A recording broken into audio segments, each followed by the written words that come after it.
Happy Tuesday, everybody. Ben and Woods, 97.3 The Fan. Let's get your heads right on a Tuesday. That's from the deep, deep reserves of enthusiasm that I just tried to access. It didn't come off. Yeah, it didn't come off very genuine. I'm tired. I had like 30 minutes of sleep. I don't know why. Really? You know, no kids at home right now. No kids at home, dude. Maybe that's it. That's part of it. Worry, fear, that they're being good. You miss them. And then I have some things today that are going on that are stress-inducing. We'll talk about those in a moment if you'd like. I'm Woodsy. That's Paul Reindl, the executive producer. Good morning, Paulie. Hey, how are you? I'm okay. I'm a little bit worse for wear.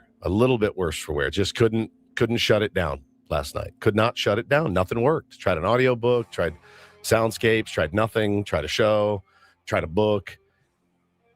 Nothing worked. So when I say 30 minutes of sleep, I mean like 30 minutes of just, it was terrible. Are you stressed that your new haircut doesn't look good? I didn't get a new haircut. Looks good. Was that an insult? Yeah, No, was he trying to insult? I did not get a haircut. It looks good. I was going to say, I thought you got one. No, your hair looks a little different today. I'm getting a haircut today. All right. Yeah. So I did not get a haircut. That was a weird comment. Are you I was stressed? trying to show you that I noticed your haircut. But you didn't, because I didn't get one. Apparently not. Are you anxious because you look like a fat idiot? Are you anxious because you're a big putz and kind of a loser? Is that why? Is that what you're anxious about? What in the world? You didn't get a haircut? It looks tight on the sides. No, I'm getting one today though. Huh. I'm getting one. I'm getting one today before my. Well, you don't need one. It looks great. I do need one, but I'm getting a haircut before my appointment today. Your appointment. Maybe that's what's stressing me out. It's stressful. We've talked a little bit about it. We haven't beaten this topic into the ground, I don't think. Interesting choice of words that I just used. Beaten. But my wife and I are trying to grow our family. And in the non-traditional way. I prefer the traditional way, but this is the non-traditional way. Through in vitro fertilization. And it is a involved, dedicated process. One that is not for the weak. And anybody out there that's done it, you know what I'm talking about. It's tough. Almost kind of designed to let you down, so you're stressed about that. You want it to work. Today is the day. I've been on a protocol, and you guys remember when we were out at spring training, hang on, I got to go shoot these needles into my belly and build up your sperm count and all this. And so today's the day I have to drive down to, La Jolla Village Drive and walk in the office at about 2:30. And yep, what I'm here for. Cool jerk. Yep, that's me. So if you could escort me back to that room with the very loud leather couch, the leather couch. Remember, oh, my God. Remember the leather couch? Yes. Yeah. Very squeaky. Squeaky. Yes, I will wash my hands with this special soap and not touch anything and make sure that this goes. No, I'm probably. Yep. Let me just get comfortable here. Hang on. Let's get. Should I? They don't make you wear gloves. No. Should I take? Hang on. I'll just take my pants off, I think, or should I just go down? Down? Underwear too? I don't really want to be nude in here, but I do need to.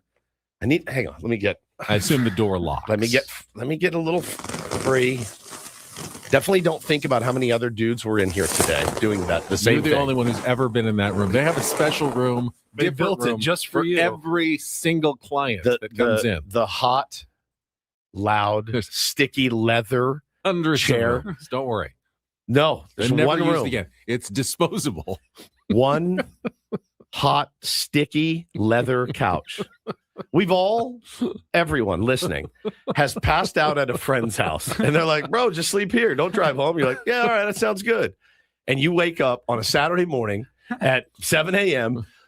You are pouring sweat and you are on his stupid leather couch and the sun is coming in through the thing. Everybody I know. Your mouth is dry. Your mouth is dry. You're hungover. You're like, and you just want to be in your bed, and he comes in, hey, let's go get some breakfast. You're like, all right, sounds good. And you peel yourself up off of the couch. All right, yeah, where do you want to go? Denny's? So maybe that's what's staring me in the face. Here's the other part, you guys, and I don't think I've told you this. If it doesn't work today, okay? If it doesn't work today, and the stroke. Yeah. If it doesn't work and they come back and they say, buddy, I don't know what this is, but this isn't going to get the job done. It's dusty, right? They then have to do a procedure. The procedure would mean, not to get too graphic here, but to take one of the boys and slice it open. Ooh. And then go deep. So maybe that's what's kept me up I at can night. see a little pressure on you here. So again, I think like legit, like do they need a pep talk? Stirrups, and then you're like, all right, man, do your worst. What do you dig in there with a spoon or something? Like I have no idea. All I know is that if this doesn't work today, then that. And I looked at my wife. I go, all right, if it doesn't work today, we're done, right? She goes, oh, no. Do you get another chance? She goes, there's one more. You know the procedure. Please She told me about it. I was begging you. Please give me another chance. I'll do 6 needles in my chest, in my stomach instead. So yeah, I think that's what's stressing me. I think it would stress anybody out, but I want to deliver. I want to deliver. I can't stop thinking about what you just said. You'd never shared that with me before, that was the next step if this step doesn't work. Not something I talk about a lot, but something I think about a lot. How do they close it back up? Stitches. Oh, really? Oh, my God. Yeah, they go in and then in.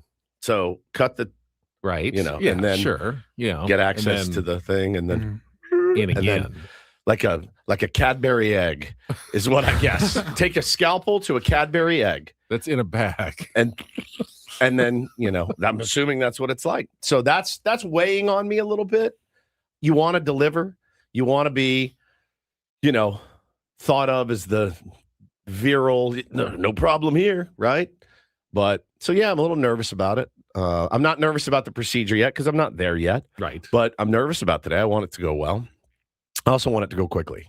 I don't want to be in there like I was last time for like 30 minutes, pouring sweat when I leave. So now you've had to refrain for a couple of days. Master of my domain. Preparation for today's visit. Like 72 hours. Stroganoff. Yeah, so I'm chilling. So I'm ready in that respect. But it's a lot. And then the timing has to be right with my wife, and they have to do all the implantation and the mixing and all that stuff. And it's quite involved, man. It's quite, as Ray says, and you were home alone, man. Yeah. Imagine my despair. Being at home, it was quiet as a church in there. And I'm going, nope, can't do that. I'm watching The Dirt, by the way, the Motley Crue documentary. The whole thing is just boobs and it's sex and everyone's having fun. And I'm like, not me. I'll be here. I stuck to the protocol because I want the protocol to work.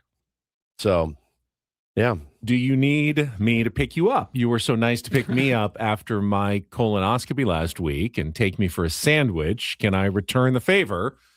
Come by around 3:15 and that won't be today. When they're ready. They will not do that today. To my knowledge, they're not going to go in, test it, and say, while you're here, let's go ahead and slice it. To my knowledge, they're not going to. I just meant today, like in case you're exhausted from the procedure and you need to, not drive for a while. But the day I have my procedure, you're more than welcome. No, today's procedure. Oh, you want to drive me down there to do that? If you need help. I do not need help. You can sometimes be tired afterwards. No, if you do it right. I will be fine. I will be fine. You'll be safe to drive, you think? That I feel okay about. Okay.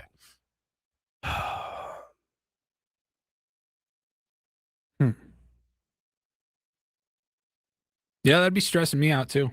It's a little stressful. So I lied in bed last night and I thought about it. And, I looked at the clock. It was 11:30. Then it was 1:30. My wife gets up. That's when she gets up. And then I'm laying there in bed by myself. That's when I slept for maybe 30 minutes, woke up, was like, all right, man, this will be a fun show today. Very, very fun. But we'll get it done.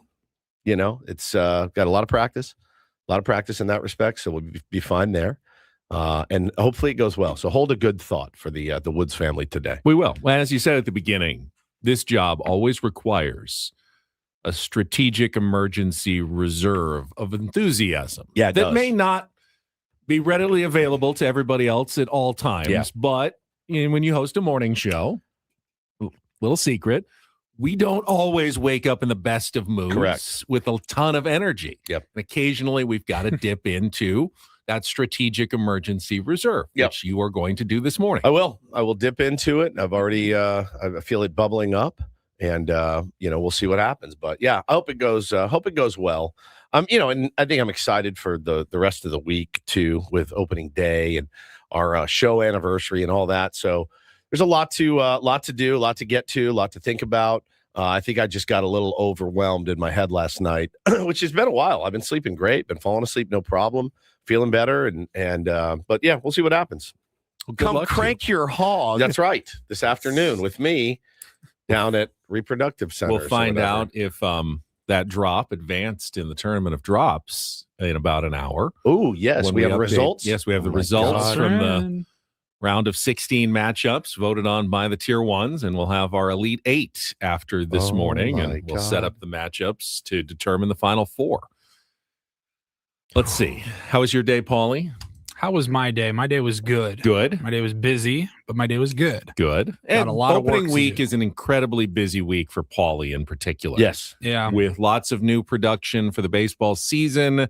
Got our shows, special opening day broadcast on Thursday from Baja Ricks, our anniversary show on Friday. All of it requires a lot of production, so Paulie has to work a ton behind the scenes. He always does, but this week in particular, a very busy one for Paul. I didn't plan anything for Friday's show. I don't know what you're talking about. Right. Oh, we just thought we'd come in and see what you put together. Right. Oh, yeah. It'll look a lot like this. It'll look a lot like this as of right now. But no, actually, Sick too. That's cool. I've been able to get a good jump start on a lot of my extra work. Good. So don't think I'm going to be too stressed out this week. That's the whole plan. What about you, Benjamin? I got to see Sean Lewis yesterday. Oh, awesome. First time in a while. Went out to the first San Diego State spring How's he practice. doing? He's good. He seemed to be in a good mood. He actually did me a big unasked for favor. Really? Yes. I was surprised. So I got there after the show. They were wrapping up practice last 30 The minutes. San Diego State football This coach. is San Diego State football. This is their first spring practice. I shot some video. They're still surprisingly protective of what you're allowed to shoot. Sure. Like they're installing offensive schemes makes on sense. one end of the field. It makes sense on a game week. I don't know on the first spring practice if, let's say, Oregon State is scouring local TV broadcasts from March to see what San Diego State's offense, what wrinkles they might be facing in a game in October. I think you'd be surprised, Ben, in that little league coaches of 8-year-olds go and watch other 8-year-olds pitch. Coaches are both paranoid and Psychotic. overprepared and Yeah. psychotic. So That's they're- it. By the way, that's a true story. So I had to what are you be- doing here? Oh, I'm watching this kid pitch. We play them next week. I'm like, you're joking. He's 8. No, I just want to check him out.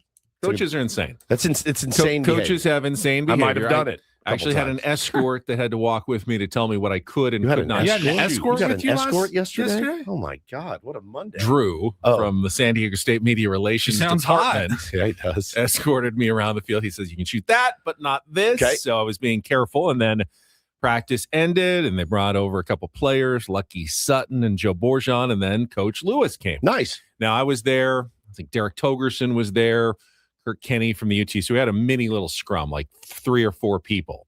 And I'd set up my camera, but it wasn't, I had to hold my microphone, and I was behind my camera. So I was reaching out for a while. And this, it'd been 4 or 5 minutes, and my arm was starting. Oh no, Those microphones are not, I mean, shake. they're only 2 or 3 pounds, but when you have your arm extended for minutes on end, I was starting to lose integrity in my shoulder. It was getting really, really sore.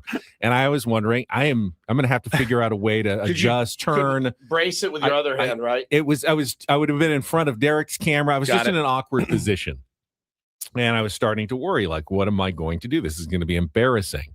And Coach Lewis, while he was in the middle of answering one of the questions, just quickly just grabs the microphone from my hand and just holds it in front of himself. Very nice me. move. Saw you shaking. Saw me shaking a little bit. And without saying a single word, I gave him a little nod of thanks. And at the end, I thanked him and I said, Coach, that was very observant, very professional of you. Thank you. I will get into the weight room and do a little more shoulder work. Ben's just waving this microphone in front of his face. Get into your delts and stuff a little bit he said more. exactly that. He said, yeah, you're getting a little delt work for you. But you'd be surprised after like 7 or 8 minutes of I wouldn't be even like a 2 or 3 pound microphone. It starts really getting sore and shaky. When we were out at spring training, we did spring training cribs. And this year we did one single take. It was a 4 or 5 minute video. Yeah. And we shot it on my iPhone and holding both sides of my phone up like this. After about 3 minutes, I was like, I'm starting to get a little wobbly here. Like, this kind of sucks. And I'm like, we're only halfway done. Yeah, I probably was like, that was exhausting. I was like, it's a real thing. Yeah. You gotta like shake it out. It does get like, I can still almost feel the soreness a day later. You ever see it like a beer fest or something? They'll do the Stein holding contest competitions. Yes. Oh I my make God. it 30 seconds. I would be the first one out. Honestly, a beer probably around the same weight as a microphone. Well, that's nice of him with the transmitter and everything. So really nice of him. It's nice when someone notices how feeble you are and then they help you. I'm getting to that age where young kids are wanting to help me with my groceries now. You know, help you across the street. Do you need any help? I got it, bud. I got it. I'm good. Just came from the gym. I'm fine. I'm good. Yeah, the feebleness. I was in my closet the other day in front of my wife. They did a whole Curb Your Enthusiasm thing about feeble. Like Larry has this smoke show girlfriend. They go to a dinner party. He gets up. He spills Lucy something. Liu, isn't it? Yeah, it's Lucy Liu, the real Lucy Liu, and she's playing herself. And he's on a date with her. And he like spills something on the couch, and then he gets up and he walks into the glass. He walks into the glass door, and he falls down. I mean, he's hurt, and she's standing over him. Instead of being like, "Oh, baby, are you okay?" She's like, "Oh no!" And JB Smooth is like, "Man, that's 2 feeble things in a night. Like you're done. You're never having sex with her again. Like you're never having sex with her, period. You did 2 feeble things in that night. That's it." I'm in the closet with my wife the other day. It's one of my favorite episodes. It's one of the best ever. And I'm putting stuff away and I'm hanging stuff up. She has a little step stool. I trip over the step stool. I go, ugh! And I lean my hand back on one of her rods. The rod comes down. All of her clothes slide down the tube, and she's in there. And I'm like, ugh! Lean back into the closet. I can't get out. And she's standing there. She's like, oh my God. And you couple that with baseball. That with baseball cards, Benny. Whew. It's been a rough scene for your old pal Woodsy, man. It's been a rough scene. Yeah, you can't be doing feeble things around women that you love, or really anyone. But Sean Lewis, that is a G move from him to pick you up there when he saw you needed it. And speaking of strategic enthusiasm reserves, if anyone ever needs any, that guy's got plenty to spare. He is a rocket. March 23rd, the guy, he is still going 100 miles an hour. He has no lack of energy and enthusiasm for his football program. There's no doubt about that. What you want in a coach, man. You really do. You want a coach that cares and is into it. Well, why don't we let you get your head right for a second? I'm ready. And we will get the show started on the other end of our first break. We will set the menu for what we've got coming up on a Tuesday.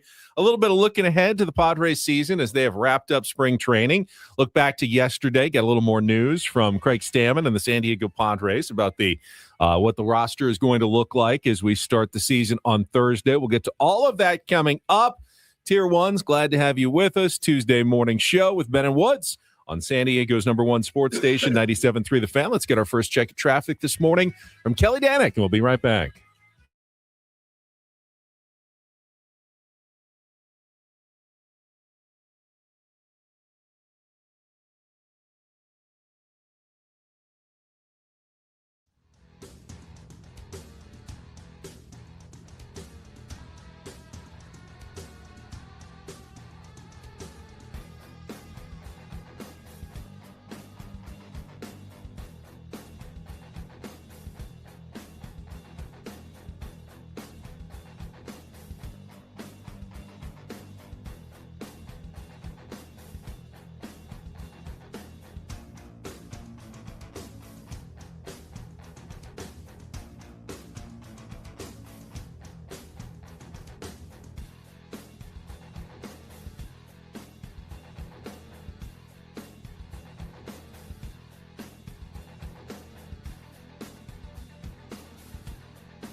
He just here. I'll show you a little. Just a little. Please just don't. a little bit. What hurts on you? Nothing at all. A little bit. Not that now. So let's say whatever you're about to touch is the only thing. Let's say It's gonna hurt. Right? All right, yeah. Okay. Pretend your knee hurts. Pretend your knee. It's going to in a second. Right here.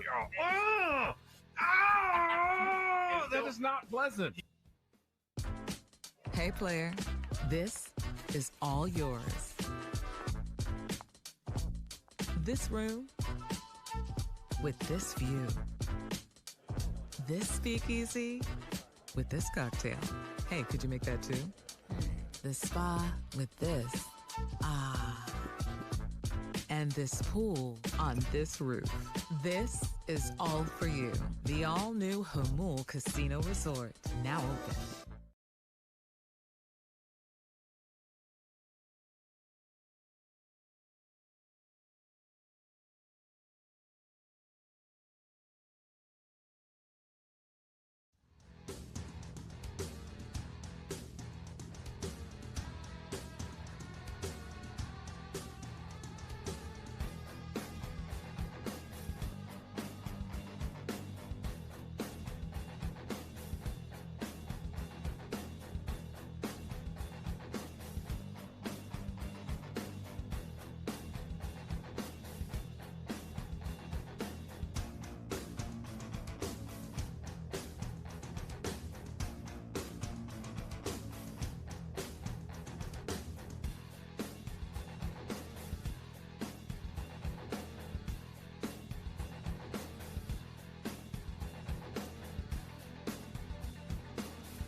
He just here. I'll show you a little. Just a little. Please don't. Just a little bit. What hurts on you? Nothing at all. A little bit. Not that now. So let's say whatever you're about to touch is the only thing. Let's say It's gonna hurt. Right? All right, yeah. Okay. Pretend your knee hurts. Pretend your knee. It's going to in a second. Right here.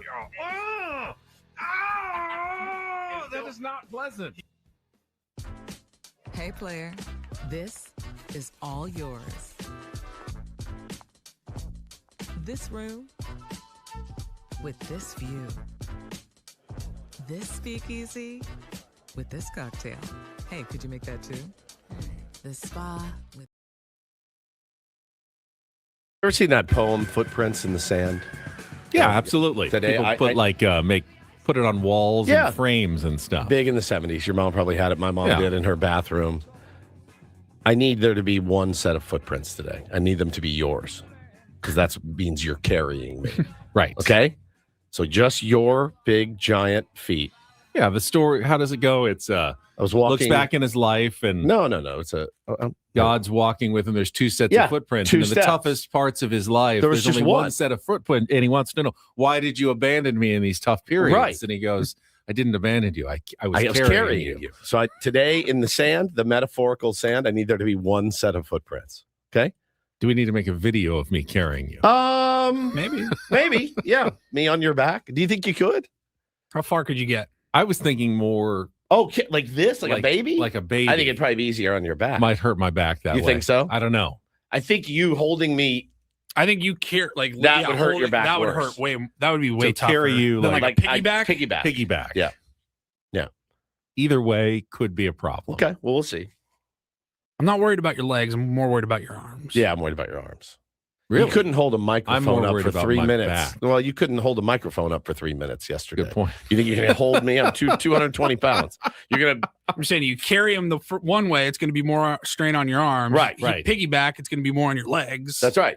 Yeah, you can squat down and piggyback me up.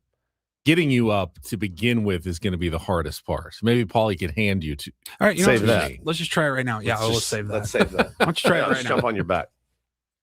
I don't think that's. I think this is dangerous. Yeah, get a wide base. Ready? There we go. No. What? Whoa. You're not going to jump hard? No, you know what? My back's a little off from the drive this weekend, and I had a nightmare scenario of like I wouldn't be able to carry you on the show if I was immediately headed to the emergency room this morning. Would be this was for you because that was a possibility that would have been my last moment on the show today. All right, that's fair. Watch. You can Watch, you can see as on soon the- as he starts to squat, he goes. That's Nope. when I felt when I went down. look. I felt a little twinge. I felt it before you even got behind me. I felt a little twinge in my back, and I go, Did you? Just from that's squatting not- down just like that. Just bracing myself for you. That was All right. that got me nervous. All right. Hope you save that one clip. Oh, I will. Yeah. All right, here's what we've got. Apparently, if I've got to carry you in this show today, we will be talking a lot of Padres, starting out with the official news yesterday that Nick Pivetta is going to be the opening day starter. Congratulations to Nick. No big surprise, but we'll hear from him and his reaction to getting the news and how he's approaching Thursday, going up against Tarek Skubal and the Detroit Tigers at Petco Park. A real challenge, but he earned it with a great season last year and a decent enough spring training. But honestly, Padres didn't have really any other options for their opening day starter. It was, probably down to him or Michael King. And again, it's just one day. It's a ceremonial thing. It doesn't really mean much other than, Pivetta had a great year last year. Great year last It's a year. maybe a nod to that. yeah, you earn that. And you're, everyone had kind of uneven spring trainings. A lot of big pitchers across the board.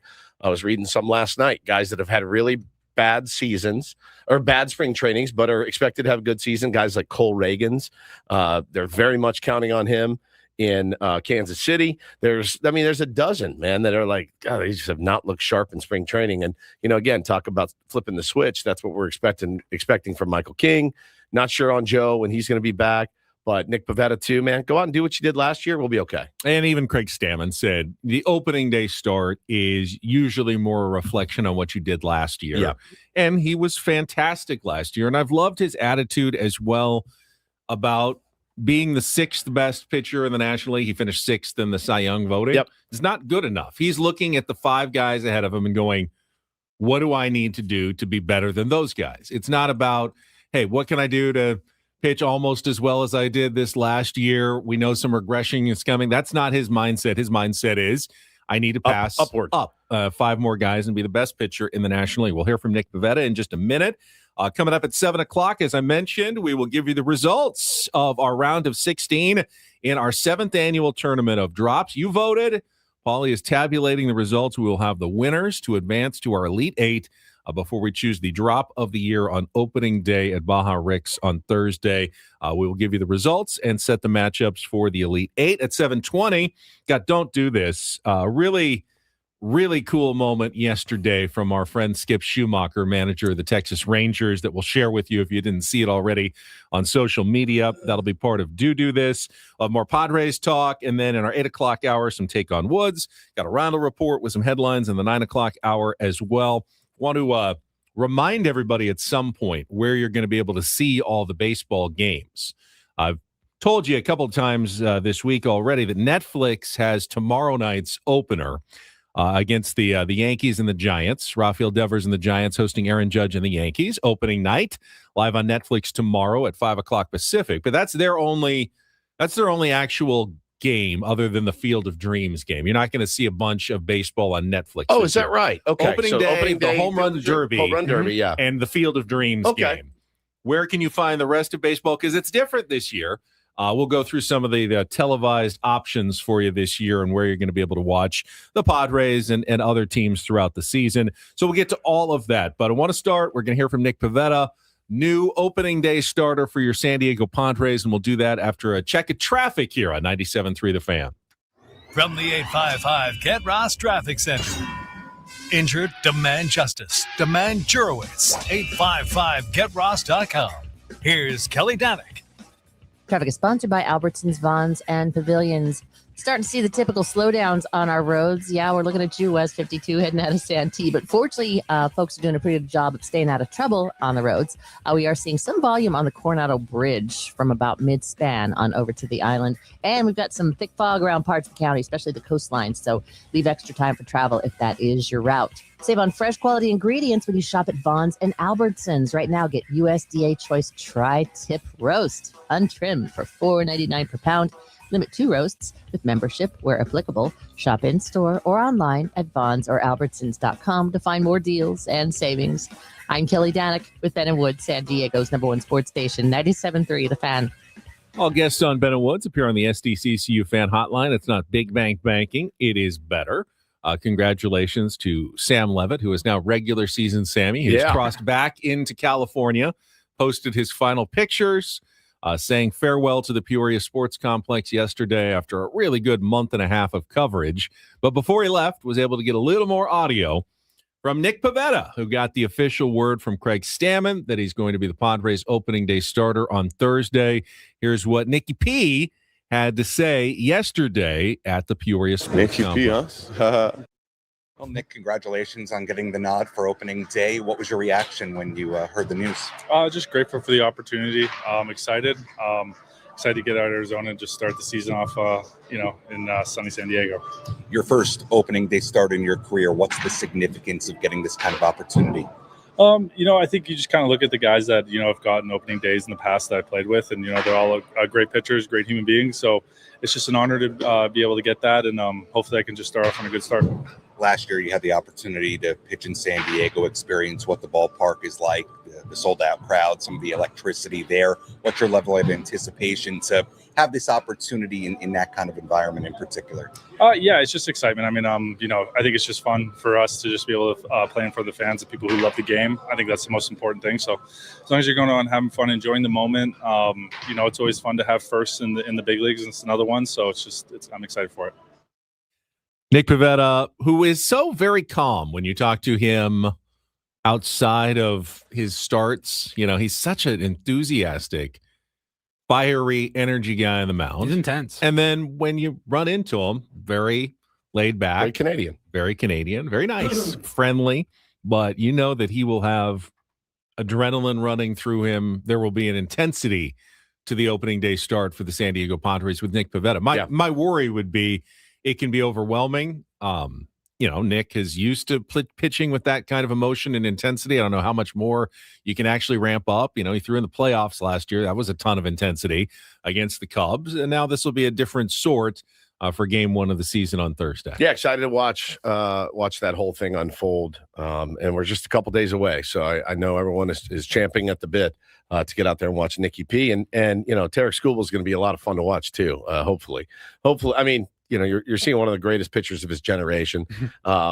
And Nick Pivetta is aspiring to be like that. So should be a good one. It should be. It should be a lot of strikes. A lot of guys throwing hard and doing really funny stuff with the baseball, which is kind of the dream for a baseball viewer. But will the offense rise up? Can Nicky P, keep us in a game for 5 innings, and then you could turn it over to Morahone and the rest of those guys and try to get a lead early. So it's going to be fun, man. I can't wait. I'm losing my mind. After Nick Pivetta, Michael King will start game 2 of the season on Friday. Randy Vasquez will start game 3 on Saturday. And then we're not sure the order. Probably Walker Buehler Monday and German Marquez on Tuesday, although it could go the other way. I don't think Craig Stammen has officially announced how it's going to go. But yesterday, I think German Marquez kind of solidified, if he needed to, that last spot. Looked pretty good, actually. He's had a couple of big strikeout performances in spring training. Not that that's the be-all, end-all, but he came in after Kyle Hart pitched an inning as an opener yesterday. I don't know if that's a preview of something that, Craig Stammen and A.J. Preller are considering doing in the back end of the rotation, is using a guy like Kyle Hart as an opener and then German Marquez coming in after him, but then he threw 4 2/3 innings. 4 hits, 1 earned run, 2 walks, 8 strikeouts in a solid finish against the Seattle Mariners in the last Cactus League game as the Padres ended up winning 10-3, scored 8 runs in the 8th inning to kind of put camp at a nice note to end camp with a win and a 500 record. But, I think German Marquez definitely getting that first shot. The biggest number that you missed, Benny, was the amount of whiffs that he got yesterday. He had 22 whiffs in 4 2/3. I mean, missing bats like crazy. Apparently, it was just. He apparently went out yesterday and said, "My knuckle curve is my best pitch. I'm going to just throw it, and I'm going to throw it a ton." And these guys couldn't hit it, and they swung and missed at it a lot. 22 whiffs. Again, struck out 9, struck out 8 the previous start before that. So maybe he's rounding into form. Maybe we're all worried for nothing about German Marquez, and he's found the secret to success a little bit by throwing, his best, nastiest pitch whenever he can, and was throwing it in any count. So that was really good, man. 22 whiffs and 4 2/3 is no joke.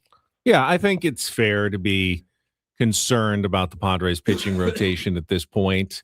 I'd like to think you can count on, Joe Musgrove and Griffin Canning as being significant parts of the rotation. But at this point, I have not heard of Joe Musgrove even getting back on the mound yet since his last appearance on March 4th. Yeah, no throwing, no anything really, as far as we've heard. I don't know what's going on behind the scenes, but no, I haven't heard anything like, he's had to go back in for more imaging or anything either. That would be certainly concerning.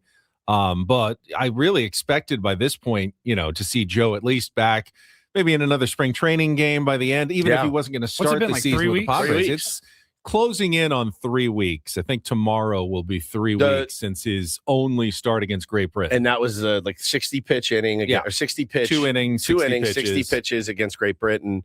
That's been the last that we've kind of seen or really heard of Joe Musgrove, other than he's not responding well. So I don't know, man. Maybe something's in the cards for A.J. Preller. My prediction that he would make a trade before spring training did not come to fruition. I'm a little bit surprised that he didn't. And, again, Lucas Giolito was sitting out there the whole time. And, again, if Joe was 3 weeks ago, Benny, hurt and said, "Hey, this isn't responding well. I'm not sure where this is leading me," that might have been a real nice fail-safe to go get a Lucas Giolito. But nobody's gotten him. And there are plenty of teams that are desperate for starting pitchers right now. And I know some of the underlying things with him didn't look great, but I mean, the guy pitched at Fenway. You know what I mean? Like he pitched at Fenway and pitched well last year. So I think Petco Park, April, May, and June could have done him really nicely. There's a lot of ways to read it. You can read it as the Padres just don't love what they see from Lucas Giolito. That's probably it. You could also say that the Padres really do like what they have in terms of depth, and they feel like Lucas Giolito would just be eventually taking the spot of a German Marquez or someone that they believe in more. And there's no reason to go out and spend money on a guy that you don't think is better than what you already have in your starting rotation. Also, Luis Giolito is out there as well. And then the final question is, could you still make a trade? Because there's going, or a roster claim, because as teams Yes. set their finals 26-man and 40-man rosters, Going to be some movement. there is going to be some DFAs, guys that have to pass through waivers to get back to the minor leagues, and you might be plotting to strategically pluck someone, which of course would be very cheap to do usually from another organization if they don't have a spot. Now, I don't think there's a ton of teams that are just overloaded with so much starting pitching depth that they're going to be, getting rid of someone who's actually good at this point, but there could be one or two serviceable options that are available in the next day or two as teams make their final roster moves. So, AJ Preller is going to at least be monitoring that closely if that's something that is of interest to him. Well, and they did bring in another reliever yesterday by signing Jose Leclerc. He was not even in anyone's camp. He was just Minor league deal, was just out working out for teams, I guess. And AJ knew him. I believe he was there. Somebody said when they drafted Leclerc in Texas, and he was a big part of their World Series championship. That was a few years back. Don't know what he's got left in the tank. Did not pitch very well last year, but again, minor league flyer for a little depth. Take your chance to see what happens. We also got the final appearances of spring training for Jason Adam, David Morgan, Bradley Rodriguez. Jason Adam and David Morgan, each with a scoreless inning. Bradley did give up a run in one inning pitched and 2 hits. But we did get word that Jason Adam will officially start the season on the injured list. So with Yuki Matsui and Jason Adam both on the IL to begin the year, that opens the door to a couple of slots at the back end of the rotation, possibly for Bradley Rodriguez to make the opening day roster, possibly for Ron Marinaccio, who does not have any options left and would have to be passed through waivers to be sent to the minor leagues. Don't know if the Padres want to lose Ron Marinaccio. He's not a bad arm to have in your depth, and this could be a risky time to try to pass him through waivers as other teams are looking for one more relief option that they could get basically freely from the San Diego Padres. Yep. So that gives him a little edge in making the opening day roster. And then, you can figure out what to do when you do activate Jason Adam and potentially Yuki Matsui later. Again, there still may be a trade at some point just because AJ's not going to be able to keep everybody. Yeah, for sure. It might not be for a starting pitcher. It might be for a minor leaguer, a young, 17-year-old minor leaguer somewhere, just because otherwise we're going to lose him. So let's give him to the top bidder and get something for someone. So don't know that they can keep every arm that they have in that incredibly deep and talented bullpen. But to start, they might be able to squeeze a couple of guys onto the back end of the staff because of the injuries to Adam and Matsui to start the season. Yeah, and the same can be said for the offensive side too, with Sungmoon Song starting on the IL. Opens up the door for Ty France and, a couple more opportunities for those guys. But I think those guys in particular, they know their time is limited, at best, right? Like, I got to go out and perform when given the shot. I got to make it difficult for them to say, all right, we got to get rid of you. We got to send you away. You're going to, we're going to cut you, whatever. And you can go sign with another team if somebody wants you. But, they're there to help win ball games early because Sungmoon Song, who knows when he's going to be back. So there's a little opportunity. He was back yesterday. So was he just hitting? He went 0 for 1 with he was in a game? So he actually played in the spring training game yesterday. So he's not super far away if he's playing. IL, though, for sure. Yeah, he will start on the IL for sure, which opened the door for Ty France to make the team.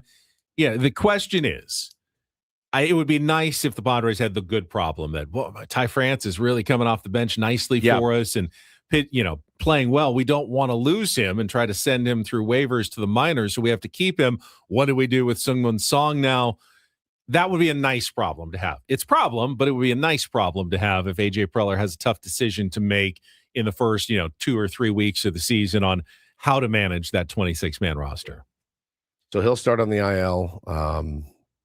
Adam will be on the IL. Who else? Matsui will start on the IL. Musgrove will start on the IL. Okay. Yeah, as we always say, it tends to work itself out in the game of baseball sometimes. It does. Every spring training when you're worried about, we have too many great pitchers and catchers and relievers, usually works itself out. And if any injuries become a little more long-term, you can always move guys to the 60-day injured list at this point. Yeah. And that opens up 40-man roster spots as well, at least for the time being, until they return, which buys you a little more time in managing your roster. Padres also finished as I mentioned, with some big offense right at the end of spring training to beat the Mariners 10-3. Really, really good spring for Romeo Sanabria. Just unbelievable. Who added one grand slam as a cherry on top in the 8th inning. Not going to make the opening day roster, but would not be surprised at some point this season to see Romeo Sanabria in the big leagues for the San Diego Padres. Just really impressive what he did this spring.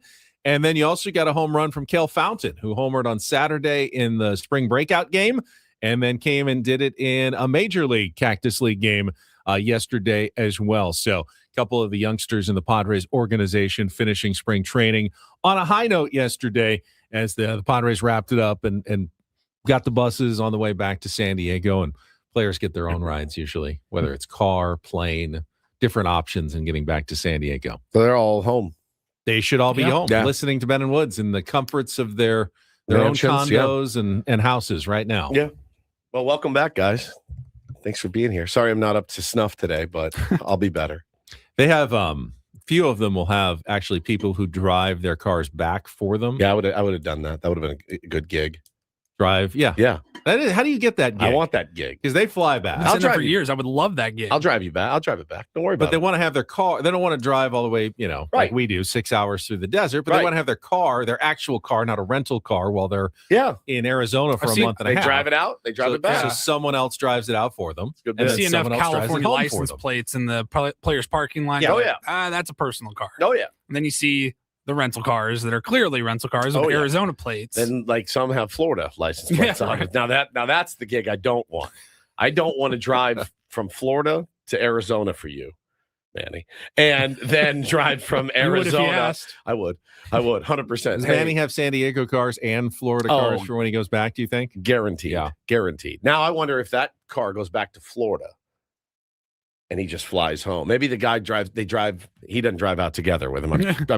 Trust me on that. He does not go Miami to Arizona. Manny lives in San Diego more than he lives he's not just here during the season in Coronado, but he's here in the off season as well. He does also have a home in Miami, I believe. Yeah. It works out there in the off season too. He's got a lot of family there. So interesting article about Manny from Kevin Acee yesterday we can talk about as well. Absolutely. It'll ruffle some feathers because it always does, but I understand it. It's a question that I talked to his brother-in-law Yonder Alonso about when we were sitting down. Yeah. Yep. And he gave me a very, very strong answer. So we can talk about that later today too.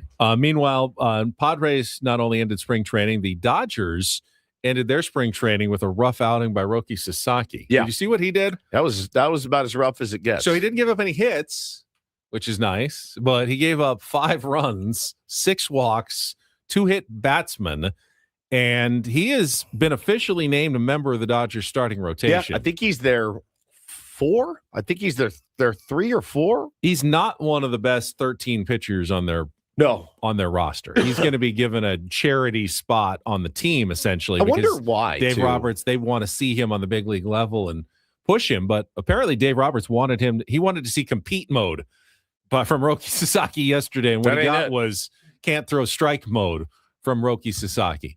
I don't want to say the Padres dodged a bullet because he cost essentially nothing to sign, so it's not really a loss, but the Dodgers invested enough time in him that they are trying to turn him into something that he has not turned into yet. Yeah, you wonder what Ruben could have done with Roki.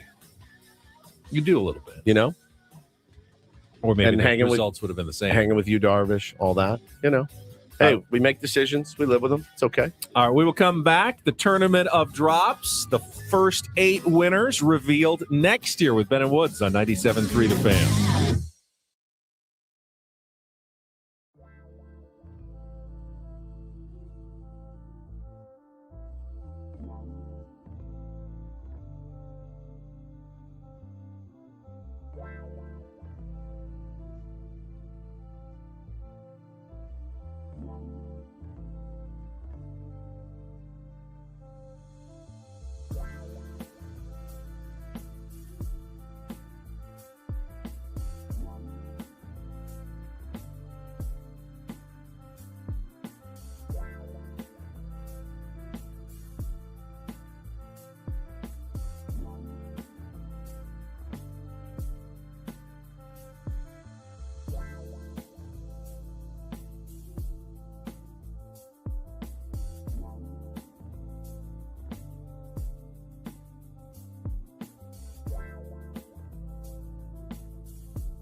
I know you were playing with your baseball cards yesterday. Yes. When Hannah was out of town. Yes. How are your J.J. Weatherholt and Carson Benj prospect cards looking now that they both made the Cardinals and Mets opening day rosters? A couple of announcements yesterday. Don't have a lot of Carson Benj. Okay. But I do have a lot of J.J. Weatherholts. I do have one fewer than I did yesterday, as I sold my first big card yesterday for $350. A J.J. Weatherholt. J.J. Weatherholt. Interesting. Yes. Thank you very much. Congratulations. There's a scene in the movie Wall Street where Michael Douglas and Charlie Sheen are in a limo, and Michael Douglas goes, that's my first real estate deal. Bought it for $800,000, sold it 6 months later for $2 million. Back then, I thought that was all the money in the world. Now it's just a day's pay. I will say, in that moment, I felt a little bit like Gordon Gekko, who had because I bought it for like 70 and flipped it for 350. So I did feel a little bit like Gordon Gekko yesterday. Just all for the money in the world. Just for a hot moment. But Well, congratulations. Yeah, thank you.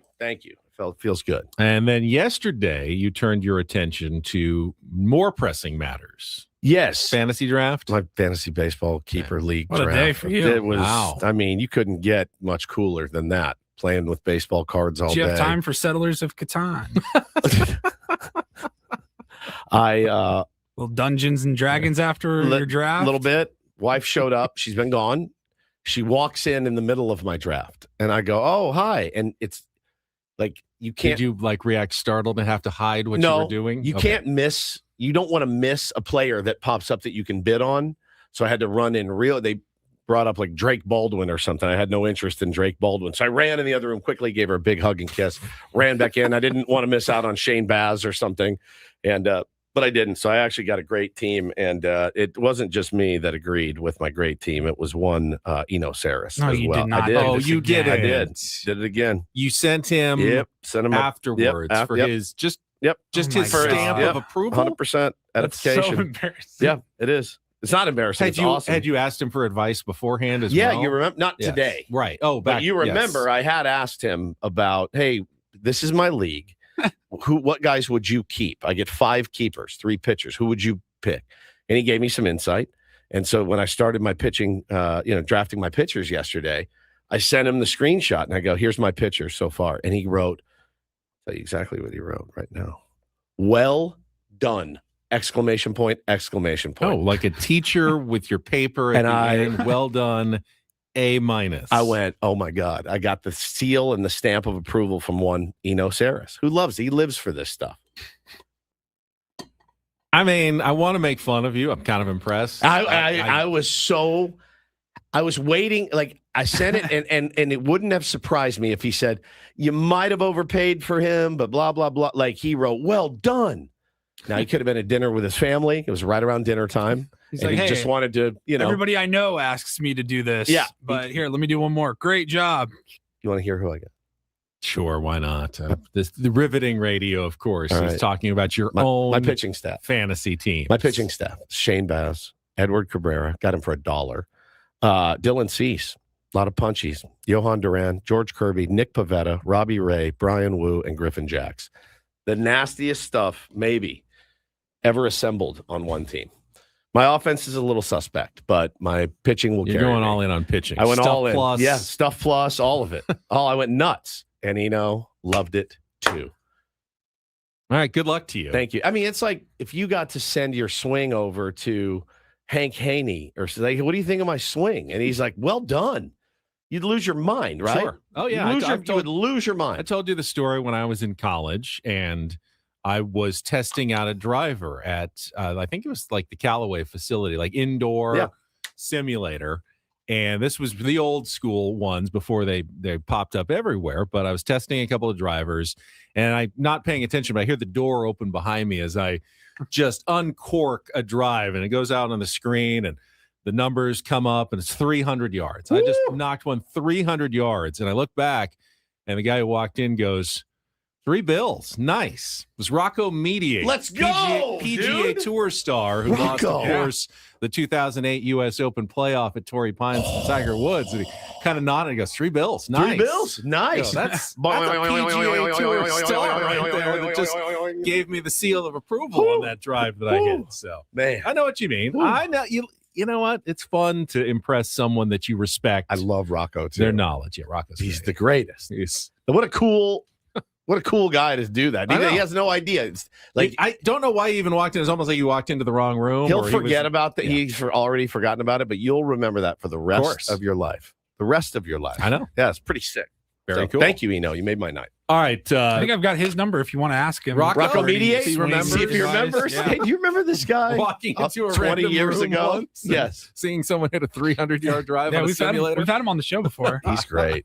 He's great. Excellent. All right, let's get to it. All right, gents. let's get to it. Tier 1s, you voted. Oh, boy, I'm And nervous. Paulie has tabulated the results. It's the 7th annual Ben & Woods Tournament of Drops Sweet 16 round.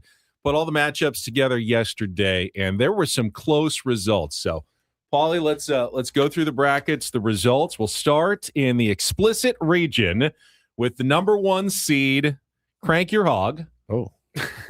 Going up against Let's the number 4 seed, Panties. Are we doing? I don't know how we didn't talk about this. We did not talk about. No. Are we doing the drops from the first round and the matchups for the second round, Yes. or just the results? Let's do the results right now. Okay, let me pull those up. You have to do the results before you do the next matchups, right? Yes, We have to give We the got this- results We got first. this dialed in. It's been really good. There's Nobody- nothing. There's really no other logical way you can do it. Results first, then matchup. Yes, I know Right. that, Ben. Okay. And if you could shut up, All right. Sorry. then I could focus more on getting said results. Here. Okay. If you could shut up. Not All right. really something you're supposed to say to your host as executive producer, Paul. Just a little producing 101. All right, for we you had there. our number 1 seed. Come crank your hog.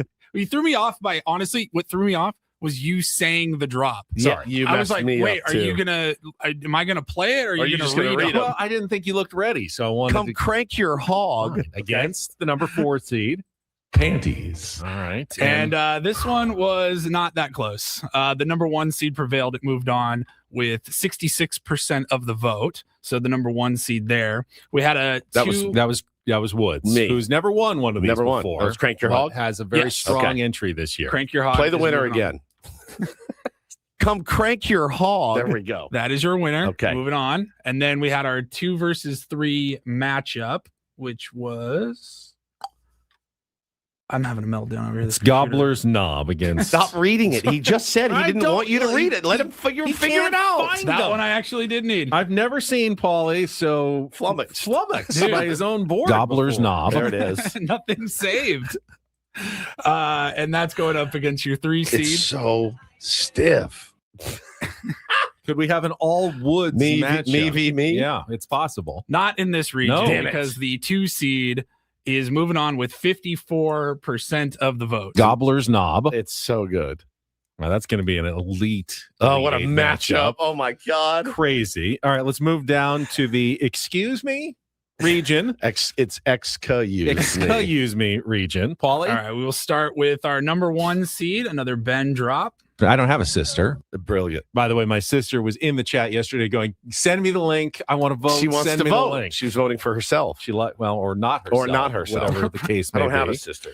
And that is going up against the 4 seed old Bill O'Brien. What's up, Trevor? Love Bill that- O'Brien. I got to imagine this was This is a a runaway, runaway. right? Yeah, this one, how did it get into the tournament? Not Yeah. totally sure. With 91% of the votes, 91. Yeah. Ben's drop is moving on. I don't have a sister. Drew a good matchup in the first round. Yeah. Well, your number 1 seed, that's what you're going to get Yeah. sometimes. Yep. That's true. We have a 2 versus 3 matchup. We have our 2 seed Beaver Stadium. going up against our 3 seed. Excuse Now, I think this was Tough a one. tough one to call.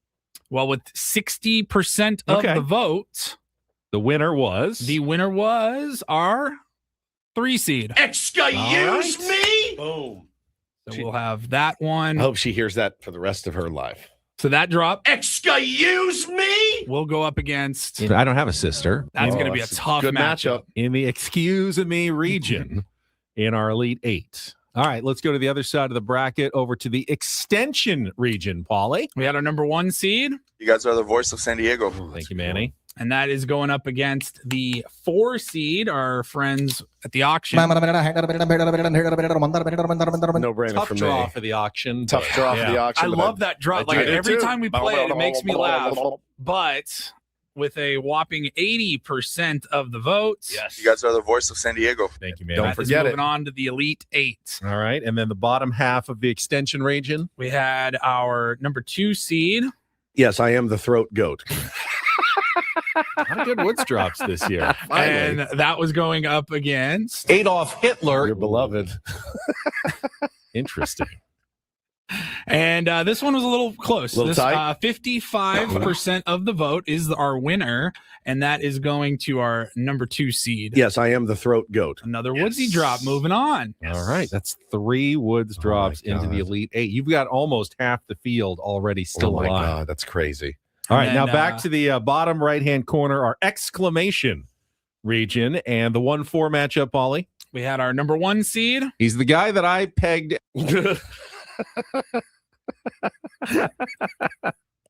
And that is going up against your 4 seed, the Kentucky middle school basketball broadcast. And they just tell you dry.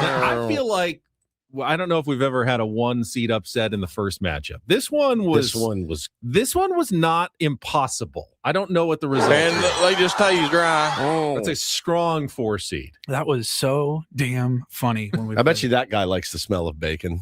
I promise you. I promise you he does. I bet Yeah. next to his sink he has a little tin of bacon grease. I bet he's got like a bacon scented candle or something that he, 100%. from the as seen on TV store. I guarantee his wife has a live, laugh, love thing up in their house. I promise you. Country kitchen. But first, coffee. But first coffee. Yeah. You don't even want to see me till I get my coffee. Well, with 70% of the votes, there really was no upset here. The winner is He's the guy that I pegged. I mean, Yeah, of course. moving on to the Elite Eight. And finally, a Dawn versus Mud matchup to wrap things up here. We had our number 2 seed. It's so long and big, Donnie.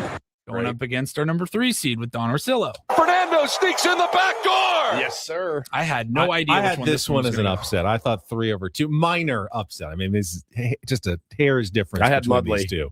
Well, with 61% I had of the Dawn. vote, the tier 1s also had Mudley. Yes. It's so long and big, Donnie. Perfect. That is moving on to the Elite Eight. Okay. Here we go. I think Mud could upset. He could. Mud could the take guy it. that I pegged in the exclamation region. Very much so. So we've got in the explicit region, come crank your hog against Gobbler's Knob. Okay. Yep. That tough matchup. Very there. tough. In the excuse me region, we have I don't have a sister against excuse me. Okay. I should win that. In the extension region, we have Manny. You guys are the voice of San Diego against I am the throat goat. Ooh, me against Manny? Oh, And then no. again in the exclamation region, it's the guy that I pegged against Mud. It's so Long and big. long and big. Man, we have whittled it down. It's elite. Elite 8.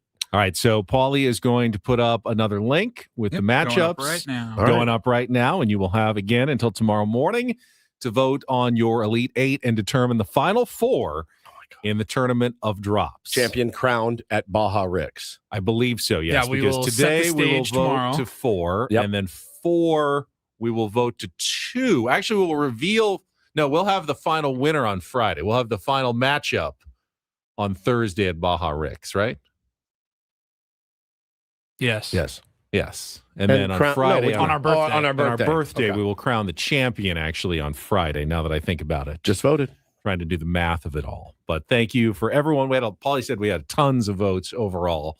So tier 1s, thank you for chiming in and giving us your opinions. This contest is for you Yeah, that's right. because That's we right. we would all pick different ones. We would. In fact, I would never be in any of the You would never have tournaments any, at all. especially the Adolf Hitler. I would one. not make it. Yes. I was kind of glad that Yeah. Adolf went down You're in welcome. the Sweet 16. Didn't win the Ben IT either. So Yeah. the officially out. Officially out. Which means you can now erase it from your No. entire computer fields. We and may files. need it. We may need it at some some point. Yeah. That's great, though. Great job, Paulie. Good way to get it together. Adolf Hitler. Way to pull it together. Hey, Keep your composure over there.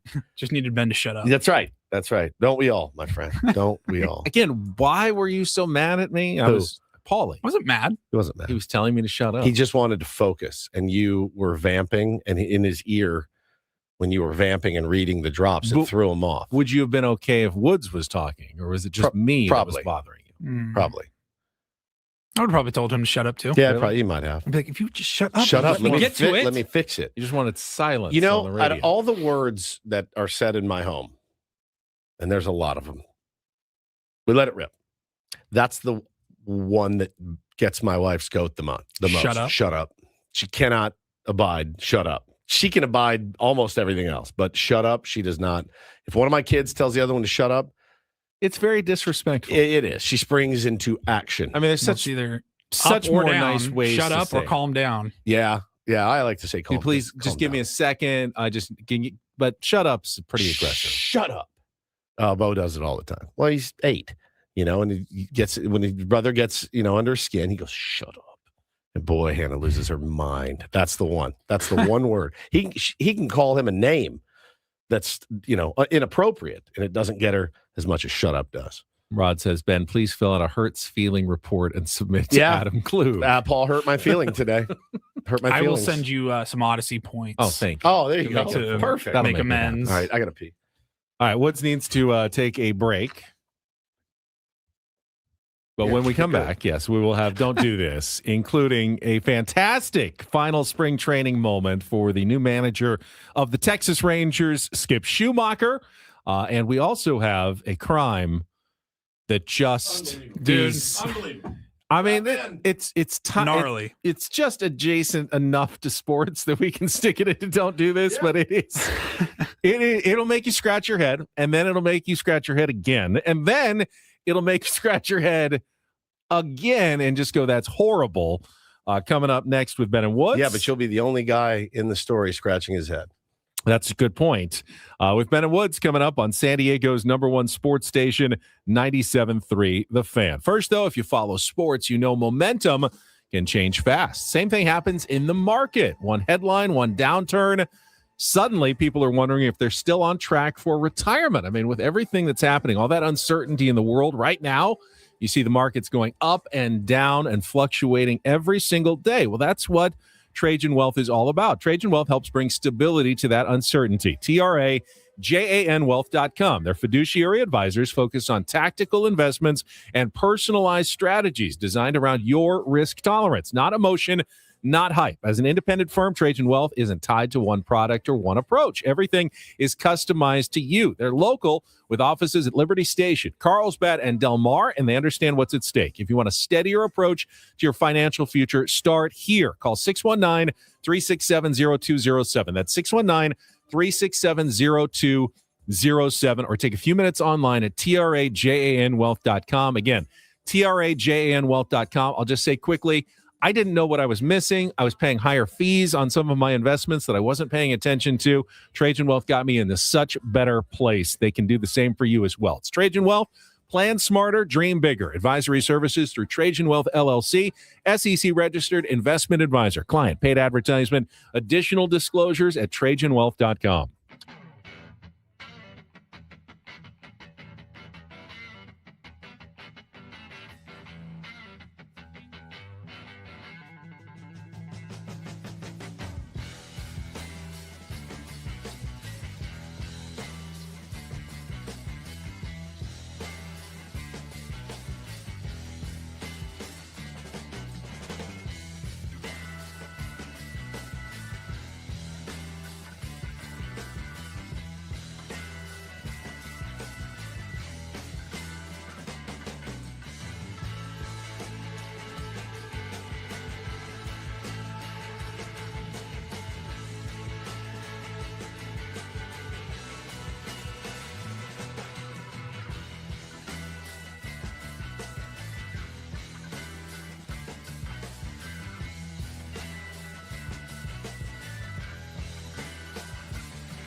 Hey, player, this is all yours. This room with this view. This speakeasy with this cocktail. Hey, could you make that too? The spa with this. Ah. And this pool on this roof. This is all for you. The all-new Hamul Casino Resort, now open.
Broadcasting live from the Bill House Studios, we know how. It's Ben and Woods on a Tuesday, and Paulie Reindl is already made up for his Don't Do This moment in our last segment. Just got the email. Paul Reindl has awarded you 10 Odyssey Rewards points. 10? I'll give you 10. Quote, sorry for telling you to shut up. Hashtag community. Hashtag curiosity. Hashtag creativity. Hashtag courage. Thank you, Paul. You're very welcome. Wow. Don't spend them all in one place. I won't. No, save Because them. 10 doesn't get you anything. Do they roll over when we, I don't know. from year to year? If you don't use them, you lose them here. I hate that. I hate that too. Don't use them like They any roll over. like some sort of flexible spending account or something. With your Odyssey points. All right, it is time for Don't Your Do Odyssey This. pencil. Yep, socks. Yep. Yeah. Could always use another backpack. I'm on my second one. You had to give me yours. I gave you Maybe I'll get mine. a third one coming up soon. Don't Do This, brought to you by Dixie Line Lumber and Home Centers, helping San Diego homeowners and contractors fix it, build it, and enjoy it. Oh, yeah, sorry. That's all right. Headline caught my attention Yeah, and everybody you think? else's attention yesterday as it popped up. Said quadruple amputee, pro cornhole player, allegedly shot and killed acquaintance during an argument, then drove off with the body. So the first I read it and I double checked for punctuation. I thought maybe a quadruple amputee and a pro cornhole player shot their buddy over in an argument. No, it was all the same person. And 27-year-old Dayton James Weber was driving three of his pals in his Tesla SUV on a late night joyride in Maryland and got into an argument, much like Ben and Paul just did, with his front passenger. So the argument turned violent, and while he was driving, he shot his buddy, Braddock Michael Wells, who was sitting behind him.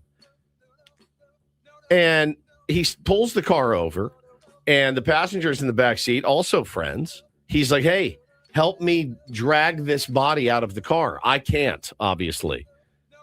And They said, absolutely not. We're not helping you here. So he ditched them on the side of the road, then took off, drove about 100 miles, and police found him seeking treatment for a medical issue at a nearby hospital. He was arrested. He was charged as a fugitive from justice. He's awaiting extradition to Maryland. He will face charges of first and second degree murder. Jeez. And this obviously the story is horrible. Take away the murder, and you're like, okay, this is a quadruple amputee that is not only playing professional cornhole. And I was like, I have to go do more research. So I wanted to find out. So he would basically just get on his quads. That's what he had left. Right. And he would put his little between his elbows and sling it. Wow. And he's really good at It's it. really I mean, good it's at an it. inspirational story until the murder part. And he can drive a car, operate machinery and everything, despite being a quadruple ESPN amputee. did like a feature on him just a couple of years ago, like a motivational, like, hey, here's what happened to don't him, give up. and look at what he's done with his life. It's one of the craziest stories that we've seen. But he was all year. driving the car and his shot a friend. gun at the same time. Okay, I couldn't even do that. I don't think with two hands. Yeah. So he's in a lot of trouble, man. He's in a lot of trouble. It was really a gnarly story, and that is definitely a don't do this. I would say. Kind of encapsulates.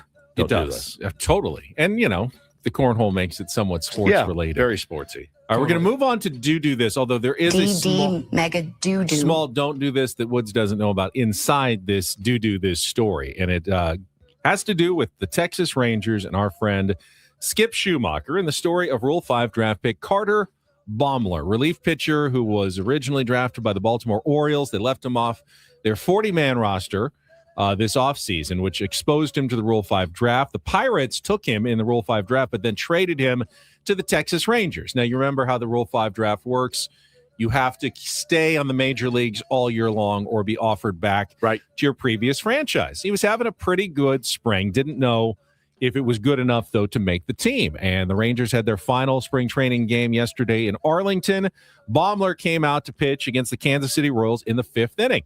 Pitched two batters, got them both out, and was surprised to see manager Skip Schumacher coming out of the dugout, he thought, to take him out of the game. I'll let the Rangers TV crew pick it up from there. So Schumacher out there with a word for Baumler, and it looks like you get the sense, right, that he just let him know some pretty good news. Yeah, I think he told him he made the team.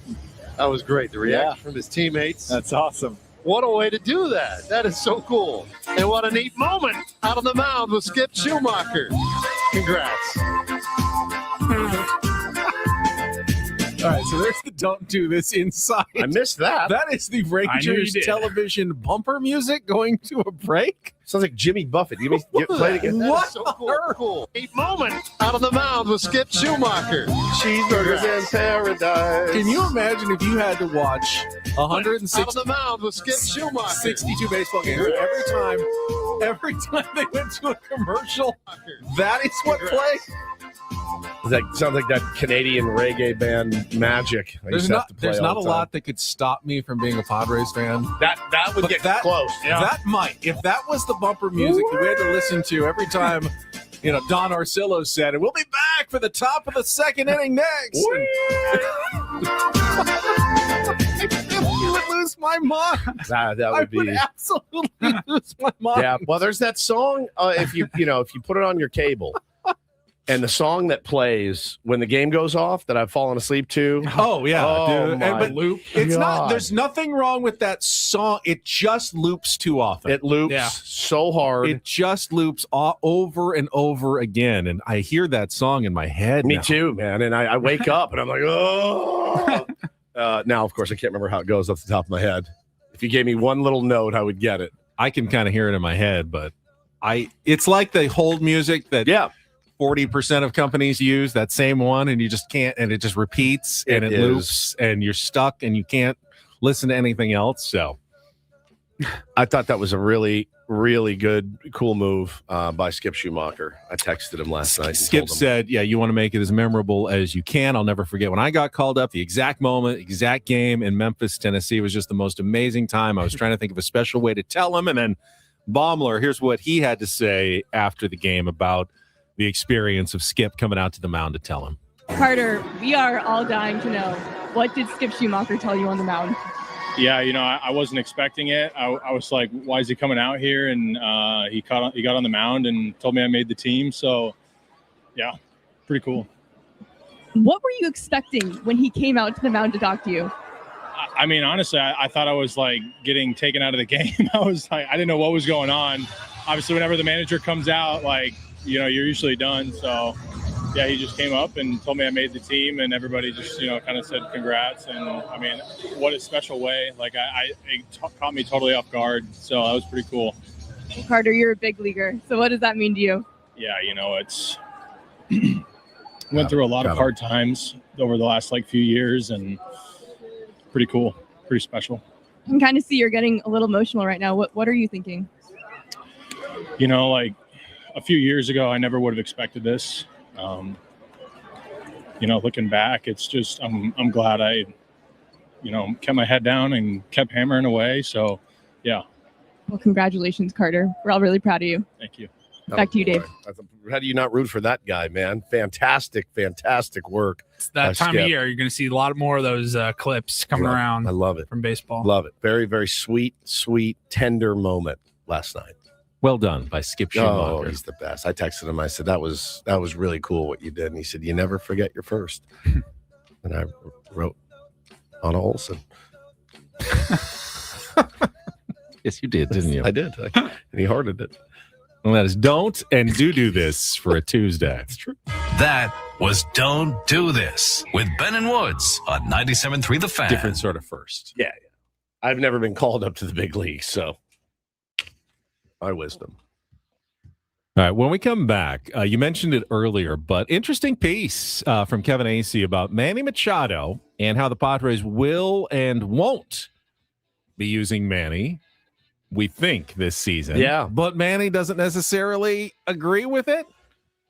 I don't know. I mean, how much do you want to keep your superstar happy, and how much do you want to keep your superstar healthy? Yeah, exactly. We'll find out when we come back with Ben and Woods on San Diego's #1 sports station, 97.3 The Fan. But first, Benjamin, I need to tell you guys about EcoWater SoCal. We all love the hometown squad representing the brown and gold. Let's talk some home field advantage for you. Still got them jugs. Still got them, Paulie. Southern California water is rock hard liquid gravel. Destroys appliances. It dries out your skin, your hair. I've had EcoWater SoCal in my house for a few years now. It's the absolute MVP. My wife and kids still obsessed with it. And these guys have been the masters since 1925, over a century of perfecting the soft life. They'll come out. They'll do a free in-home water test to show you exactly what's in your pipes. No guesswork, just facts. The new system features smart leak monitoring with a whole home shutoff. And how about this? Financing up to 84 months. That's a no-brainer, guys. Take it from a guy whose family lives it every single day. Your home and your family deserve a win. Call 760-350-3338, 760-350-3338, or visit ecowatersocal.com. Let them know Woodsy sent you. Not everything in life should be hard, especially your water. Keeping it soft since 1925.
He just here. I'll show you a little. Just a little. Please don't. Just a little bit. What hurts on you? Nothing at all. A little bit. Not that now. So let's say whatever you're about to touch is the only thing. Let's say It's gonna hurt. Right? All right, yeah. Okay. Pretend your knee hurts. Pretend your knee. It's going to in a second. Right here.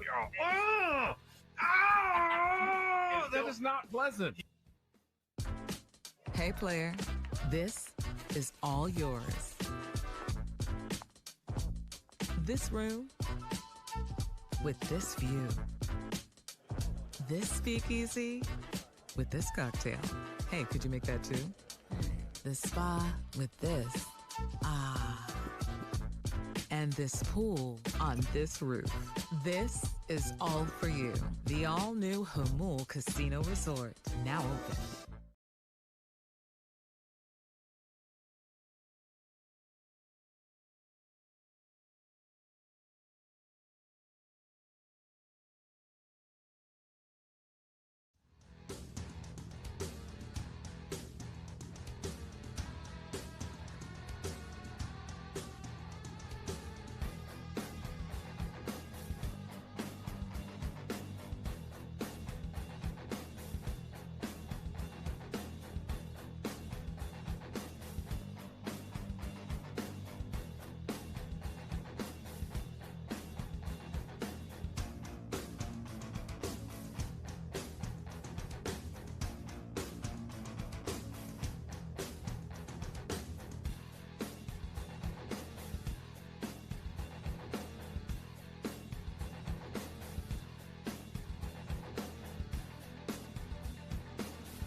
Last night was a little light on the sports front.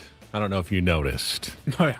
Not much going on. I was drafting all night, so I was deep into sports. I got desperate. Turned on TGL Golf League Championship. No, do not. Jupiter against You're not LA. allowed to. I know. You're not allowed to do it. You can't do it. You're not allowed to talk about TGL on this radio show. You just can't.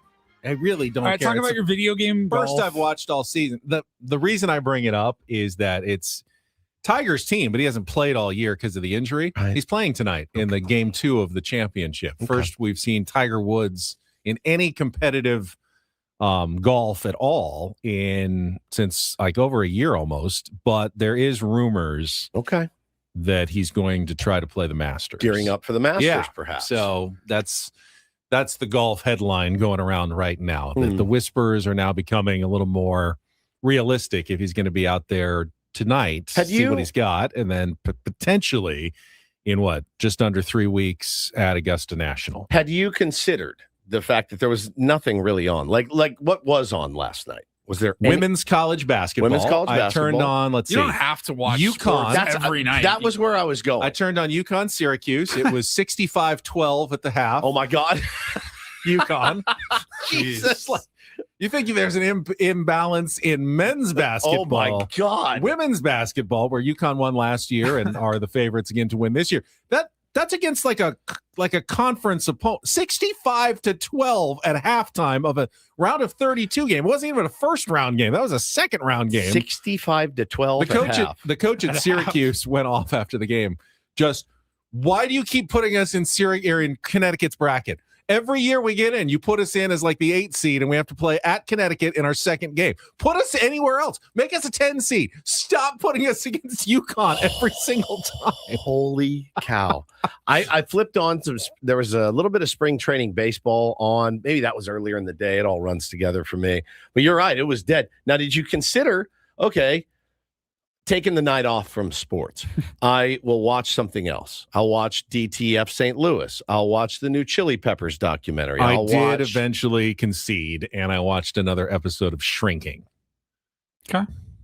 Don't you find it odd, Paulie? Yes. That is the one show that he keeps falling back that you keep going back to, and you I've just been kind of into it lately. I've watched like 6 or 7 of them. Lately? Do you short? I like that they're shorter. They're like 25 minutes. Yeah, they're shorter, so I feel like I'm not committing myself to a full hour-long episode of something. Yeah, okay, but it's about therapy. Right. Which you don't believe in. And I so do believe in You it mock for it, other you people. mock it. You mock it incessantly. I don't mock anyone who This goes is to therapy. This is him mocking. When I said, "Hey, I need to get believe some in help," therapy this is him. 100%. This was his response when I said, "I need to get some help. I cannot do this alone." I'm just more of a therapy for thee, not for me guy. Listen, Yeah. that's how I felt this big that day.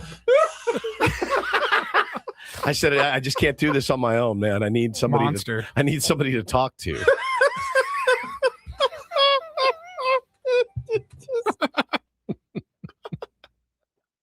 That laugh is just—it's so priceless. It's so priceless. I think you might have the best laugh I've ever heard in my whole life when he gets going. So why that show? Because here's the funny part. I tried it. I love Jason Segel and I love Harrison Ford. I tried it. I was like, this is awful. I couldn't watch it. So what I like about that show is that the people all talk to each other like grown-ups. Okay. The whole time. And they can be mean sometimes. Sure. And they can be nice. Okay. And they go back and forth, but it also they move on. Like they forgive each other and they move on. That's But good. they can actually be like pretty mean to each other at times. Like us. Yeah, I feel like it's a good dynamic and one that I think I would like to recreate in my life as much as possible. Harrison Ford is like the old salty shrink, and Jason Segel's the young up and coming shrink. He's like really enthusiastic. Harrison Ford's like brilliant but grumpy and kind of near old surly. retirement. Yeah. He's got Parkinson's, so he's dealing with that. He's got the younger guy, Jason Segel, has a daughter who's, dealing. Okay, I remember that. They're both dealing with the death of his wife, her mom. Right.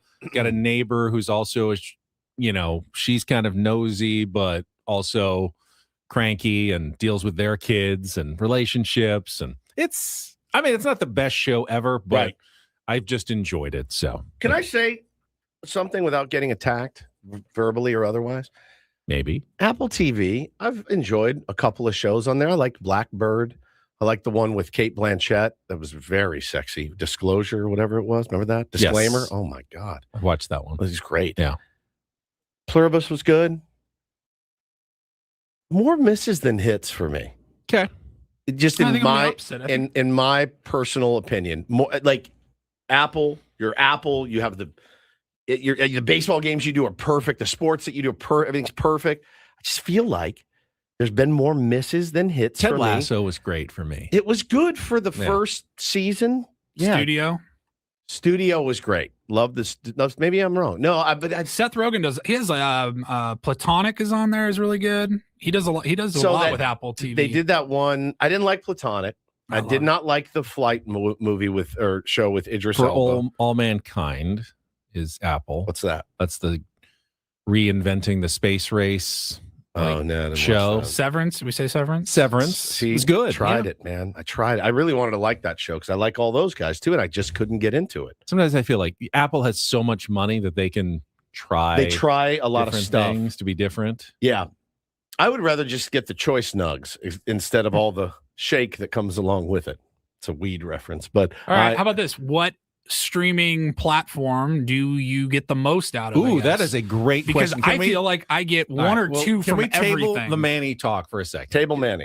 This is way more important. They want to play Manny less. Manny wants to play more. You see it. That's that discussion never goes away. You see it in the chat. Right on Woods. Apple TV is Dookie, and then the next guy says Apple TV has the best shows. Obviously, it's subjective. I think this is a tough call. Let's check traffic. But like we got Netflix, Peacock, Paramount, Prime. Yeah. Let's do our quick reviews of all the streaming platforms next here with Ben and Woods on 97.3 The Fan. From the 855 Get Ross Traffic Center. Injured, demand justice. Demand Jurowitz. 855GetRoss.com. Here's Kelly Danick. Traffic is sponsored by Valvoline Instant Oil Change. Well, good news for northbound 5 travelers to the downtown area. Crash has cleared near 6th Avenue, and that accident involving a van and a motorcycle is cleared up on northbound 805 before Sweetwater. Okay, northbound 125 jumping into the act now, right past the King Freeway. A collision, no details as to whether that's blocking any lanes. And we still have this accident on westbound 8 Just before the 8:05, couple cars over to the right shoulder.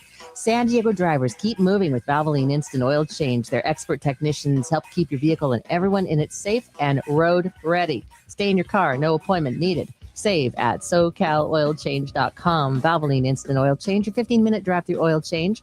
I'm Kelly Danik with Ben and Wood, San Diego's #1 sports station, 97.3 The Fan. So, all right, we're talking about what we think are the best streaming options now, and it changes a lot. I mean, it's following like your favorite sports teams. They'll have good seasons and bad seasons, good years and bad years. Like there was a time when Netflix, I got rid of it. There was so little. Yeah. But now I find myself on Netflix a lot. Me too. Watching some of their new shows. I don't use Netflix a ton anymore, but I keep it because every once in a while they'll have, the live event of the month or whatever, whether it's a comedy event or a boxing, like it's going to be something that everyone's going to be watching. And I'm like, I probably should keep Netflix just to be able to have access. Netflix has this guy and he's featured on there and you might have seen it. His name is Harlan Coben and he's like a British thriller writer. His shows are horrible. I've watched every single one, and they're 7 episodes long. Lazarus. I've watched Stay Close. Missing You. The Stranger. I've watched them all, and they're awful. They're awful. They're so overwrought. They're so ridiculous. The premise is so ridiculous. Watched every single one of them. Every single one. I like the thriller that's in 7 parts. That's my genre. That's my jam. I would say Netflix, probably where I spend the majority of my time. They had the Claire Danes one. That was really good. But Apple TV, I go over and check and I want it so bad. And I check and go, oh yeah, I think Apple TV is essential. I think for some people, Paramount Plus with he's from New Jersey, Landman, Yellowstone, all those shows is like that's their number one. I'm not into all those shows, so I liked Landman a lot. Landman, Paramount Plus is good if you watch television because you can get all of the on-demand stuff. And the CBS stuff is there. I liked Landman a lot, and I watched Yellowstone. Yeah, I did. It was good. But I think overall, like consistently over time, that the best one, the one that I keep going back to again and again for the best shows is HBO. Max, now HBO again. They haven't. What's the last good show they've done though? I was away from HBO for the one with Mark Ruffalo was really good. Oh yeah, that was good. Yeah. Oh yeah, no, not SWAT. That's You're also close though. The Task. The Task. Yeah. SWAT. God, that was good. Yeah, that was good. I started that. I need to finish that one. Yeah. I was away from HBO Max for like 6 months to a year or something like that, and I kind of just forgot. And then I got back in there. I was like, "Oh yeah, there's a lot of good stuff in here." The Pit is good great. too. I want to try it. I just can't do it, man. Can't stomach it. I get a lot out of Hulu and DTF St. Louis is on HBO Max, and it is excellent. I'm going to start that one probably this week. It's excellent. It's so good. Hulu and Peacock gets a lot. Hulu's solid. Hulu's very solid. Yeah.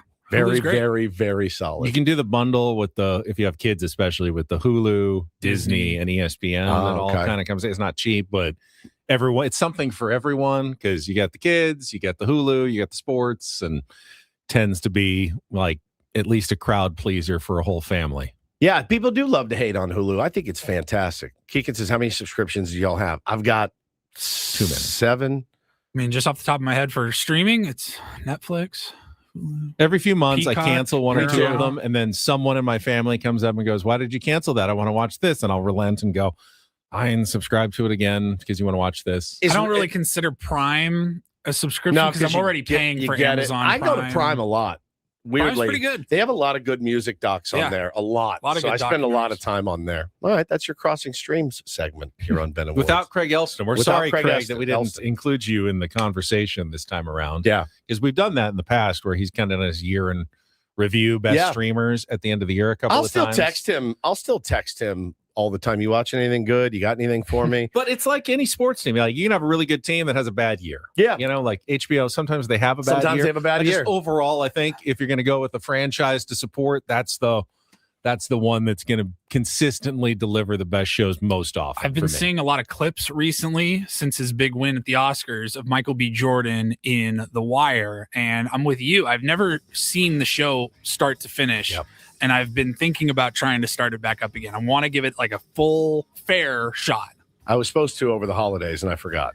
I'll start it. I'll let you know. We should just do it together. I'm down. Let's do it together, like one episode a night. Down. All right, fine. F. All guests on Better Woods appear on the SDCCU fan hotline. It's not big bank banking. It is better. We will come back, celebrate National Cheesesteak Day when we return. Ooh. Next, Better Woods on the fan.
All right, we are halfway home on a Tuesday. Ben and Woods, 97.3. The Fan. Feeling the energy come back a little bit from this morning. Again, if you missed it, I had like 30 minutes of REM sleep, so I was struggling when it got in this morning, for sure. But feel better now. 2 hours left to go in the program today. Then we'll somehow plow through tomorrow. Tomorrow will be excruciating. And then we get to Thursday, which won't be excruciating. Thursday is going to be incredible. Be down at Baja Rick's, broadcasting from 6 to 10 a.m., hanging out with the tier ones, get a little tequila going, because I think I may need some. I have a little minor, just like the little the little cough. I hear that. With it's a little concerning. It's a little wet. It's a little wet for my liking. This is not a dry cough.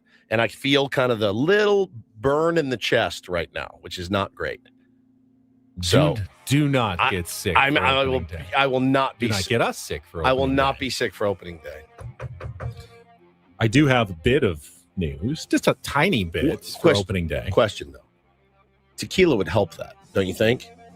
Alleviate some of that. Bourbon is for a cold, not tequila. Somebody says. All right, I can drink. I don't think the cold knows the difference. My kids are gone between the bourbon and the tequila. My kids are gone. I can go home tonight and drink 7 bourbons if I want to. I've got no children to tend to. You do have to get up in the morning. That's true. What if I start when we get out of here, like 10:30 a.m.? Now I have to go to the clinic. Right, and a haircut. Jeez. But that is related to my news. I was told yesterday that while I will be broadcasting television hits from the Marriott on Thursday. Yeah. They only want me for the postgame 4, 5, 6, 7. Okay. I don't need to rush over for the midday. They've got Marie's got that covered from nice. Petco Park. So you can get I do have a little time in the morning to hang after the show. Cheers, mate. With you guys and the tier ones and maybe imbibe a little bit more than I would have. Go to the tailgate with us? Yes. Okay. I can go over to a tailgate. And then I can go in and start working a little closer to game time. I love that. You're part of the team now. Yeah. We don't feel so disconnected as you grab your backpack and run down the street. I think at 11:45 I do have to tape an interview, but other than that, with that's the GM of the Marriott. It's the reason why they let us use their building and parking across from Petco Park. You scratch my back, I'll scratch yours. Quid pro quo, as it were. I'll make it interesting somehow. I promise that you will. We will have a hard-hitting interview with the hotels. GM of the Gaslamp Marriott awesome. for Channel 10. Awesome. You will learn things you didn't even need. You needed to know. Paulie's wife in the chat goes, "Wow, what an exclusive!" She's been on fire lately in the chat. She's a killer. Dude. God. All right, let's see. I'm getting some ideas. Possible he might be part of the Padres pitching rotation before the end of the season, depending on how things go as well. For sure. Benny, ask him, hey, how about that hotel tax? That's something. That's pretty impressed cool. with my vast sports knowledge? Are you impressed with my vast sports knowledge? What's the gnarliest thing you've ever seen left behind? Left behind in a hotel room. I can't even wrap my head around what some of these poor the housekeepers have seen. I can't. How much do you think they've found? Like this is coming with me. Doesn't make it to Lost and Found. Doesn't make it to Lost and Found. Nobody's going to call back and be like, did I leave an 8-ball in there? You know what I mean? Nope, didn't see one. You know what I mean? Like when you bring something illicit to a hotel room, not saying what, do you put it in the safe or not? I think I've used the safe at a hotel one time. You don't use the safe at the hotel. No. I love the cocaine. Cocaine. God. Jeez. Because then there's the risk that you forget the code that you just inputted. Yeah, and so then you need to get hotel security to come up and open the safe for you. K-Law says there was a story that a cleaner found some ketamine and took it. Yeah, I saw that video. Do you guys remember that video of the cleaning crew that came in to it was in the Maldives or something, and they walked in and they saw these lines on the plate and they're like, hey, they thought it was Coke. It wasn't. It was ketamine. So dude did a bunch of rails. How much cocaine is a lot of cocaine? And he did all these rails. And then he's like, bro, jeez. It's one of the best. It's one of the funniest videos you've ever seen. Also insanely stupid. Insanely dumb. That. Yeah. You have no idea. It could have been bleach. You have no idea. what they're leaving in those rooms. So that's crazy. Let's see. My friend runs a hotel in Ohio. Someone left a giant TV behind that just needed a new cable. They brought in their own TV and just left it there.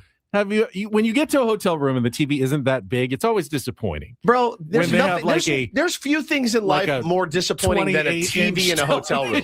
And you're like, hey, let's see if I can watch the game tonight in the city I'm at. Nope, sure can't. Yeah. Here, you got this hotel remote that's And then special, and it's got 4 buttons on it. It's Mario Lopez. Hey, welcome to the Hilton. And you're like, and they got, And it always goes back to that same dang yeah, channel hey, every it's time Mario you turn Lopez it on. again. Can it Welcome just to the not Hilton. be already on ESPN when I turn it on? Why do I have to go all the way back to the hotel channel? I again? mean, it is. There's nothing more disappointing than a hotel TV. Well, you'd think that one hotel would be like, we're going to spruce ours up.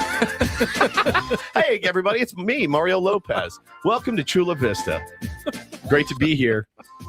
You're going to love our new country buffet. Head on down tomorrow morning, 6 a.m. to 10 a.m. It's the worst. It's the worst. They're all, you think one hotel would go, you know what? People do come to their rooms. They have kids. You take a nap. You like a nap in the middle of your vacation. Let's give them some good options on the television here. Let's give them some good maybe some local options. Some good movie channels. Like, figure it out. One of the best moves I did, I think it was Vegas for a couple of days. We brought a Roku with us and an HDMI cable, and I just plugged it into the back of the TV, and it worked great. I was like, sweet. Now I have all my Netflix, Hulu, like all my stuff's right there. I don't have to log in on a public, hotel television, and that you always forget to sign out of. Of course. And then you're like, somebody's got my account now. But most TVs actually in the hotels, they don't let you use even the inputs anymore. Oh, they block off the inputs. Or you can't, the TV remote, it only has power, channel, and volume, and you can't do the input. So they're like, how do I get to my Roku? It doesn't work. Can't do it. I was Googling how to hack in. It's crazy what you'll watch in a hotel. We took our kids. Remember when Hannah was like, let's go to Home improvement shows. She goes, let's go to Palm Springs for the day. And so she booked this last minute hotel, and we got down there. Remember the pool? It was 114. We got out of the car. Taylor started crying because he'd never seen heat like that. The second we got out of the car, he's like, so then we go down to the pool. It's filled with gonorrhea. And I mean, filled. It is murky. It is milky. It is the most it's the most disgusting pool ever. It's tepid. We get in. I go, this is horrible. Drunken Dodger fans on rafts everywhere. I go, babe, we've ruined it. This is terrible. Let's just bail. No, we're going to stay. Finally got them up to bed. They had 2 channels. And I swear to God, I think you're right. I think we watched a home improvement show because that was it. Impractical Jokers. I'm just slamming Ambien to try to fall asleep so I can wake up and go home in the morning. It was horrible. Hotel room, the dentist marathon chair of ancient aliens on History Channel. The only time I ever watch HGTV is hotel room or dentist chair. Yeah. And that's it. Oh, such a nightmare. And I looked at her, I go, maybe let me pick the hotels from now on. And it was horrific. It was a horrific trip. It is National Cheesesteak Day. Mm-hmm. Not going to top the one we had in Philly last year. Nope. It's National Chocolate Covered Raisins Day. Hideous. Absolutely. I do not usually enjoy chocolate covered fruit. No. Not a combo. No. Even chocolate covered strawberries. I know people love those. Not my favorite. I can tolerate those. I can tolerate them. I don't like chocolate covered cherries. No. Yeah, I'm just not a big chocolate guy. So. Yeah. No, I love chocolate, and I don't want it with my fruit. I don't want it on my fruit. I don't want it in my breakfast either, as you know. I agree with that as well. We talked yesterday via text message. Did you want us to do? Somebody had just put a prediction in the chat. It's what jogged my memory. Do you have your predictions ready for the San Diego Padres today? I have some questions about the Padres that we can bandy about in prediction fashion. You don't have. We're going to do our divisional predictions tomorrow, okay. Like record, right. And that'll include the San Diego Padres day before the regular season. It's sports radio 101 requirement that you must give your baseball predictions before the start of the season. Well, and Paulie has ours from last year too. I've got to all show the you results. how. Just how dialed we'll do in. that tomorrow. Just but how I was dialed we are. thinking more along the lines of some individual milestones. For instance, Fernando Tatis Jr. A lot has been made this spring about Fernando wanting to be the best version of himself, talking about, unlocking that MVP type candidate. And the Padres, of course, looking for more power than they had last season. So Fernando home runs this season. Where do you think he lands at the end of the year? 36. All right. I was going to set the over-under on 34.5. Okay, So I'll take the over. You're going to go a slight over on that one. Yep. That's, we've seen him do 42, I think was his career high, but we've also seen him in the mid-20s a lot and not really unlock that power. I've seen good signs from Fernando this spring and in the WBC. Pulling the ball, staying on it, the swing looks fairly locked in terms of something that looks repeatable and potentially with some slug to it this year for Fernando. Yeah. Maybe it's hopeful, wishful thinking, but I also want to go over, in maybe like the high 30s somewhere, 38 home runs for Fernando Tatis Jr. this year. Paulie, what about you? I'm taking the over. So we're all on the Fernando train. Over 34.5 this year. You do that right there. That's a big game changer for the San Diego Padres. What did he hit last year? 25. 25. He's got 11 more in him. That takes the Padres from the bottom closer to the, not middle of the pack yet, but then you find a few more from Gavin Sheets, potentially, or the combination of Miguel Andujar, Nick Castellanos, and Gavin Sheets. Like those three guys together. How many home runs out of first base this year do the Padres get? Sheets, Castellanos, and Andujar. Probably your three primary first basemen for 162 games. 50? That would be, I think, fantastic. And I think it's also a reasonable I would take the under. ask. Under 50 from three Sheets guys? had, 19 or so last year? Yep. I think he can do that. I mean, he wasn't a full-time player last year. 45. It's probably a better number. Like 12 from Andujar and 14 from Castellanos and 20 from Sheets. Yeah.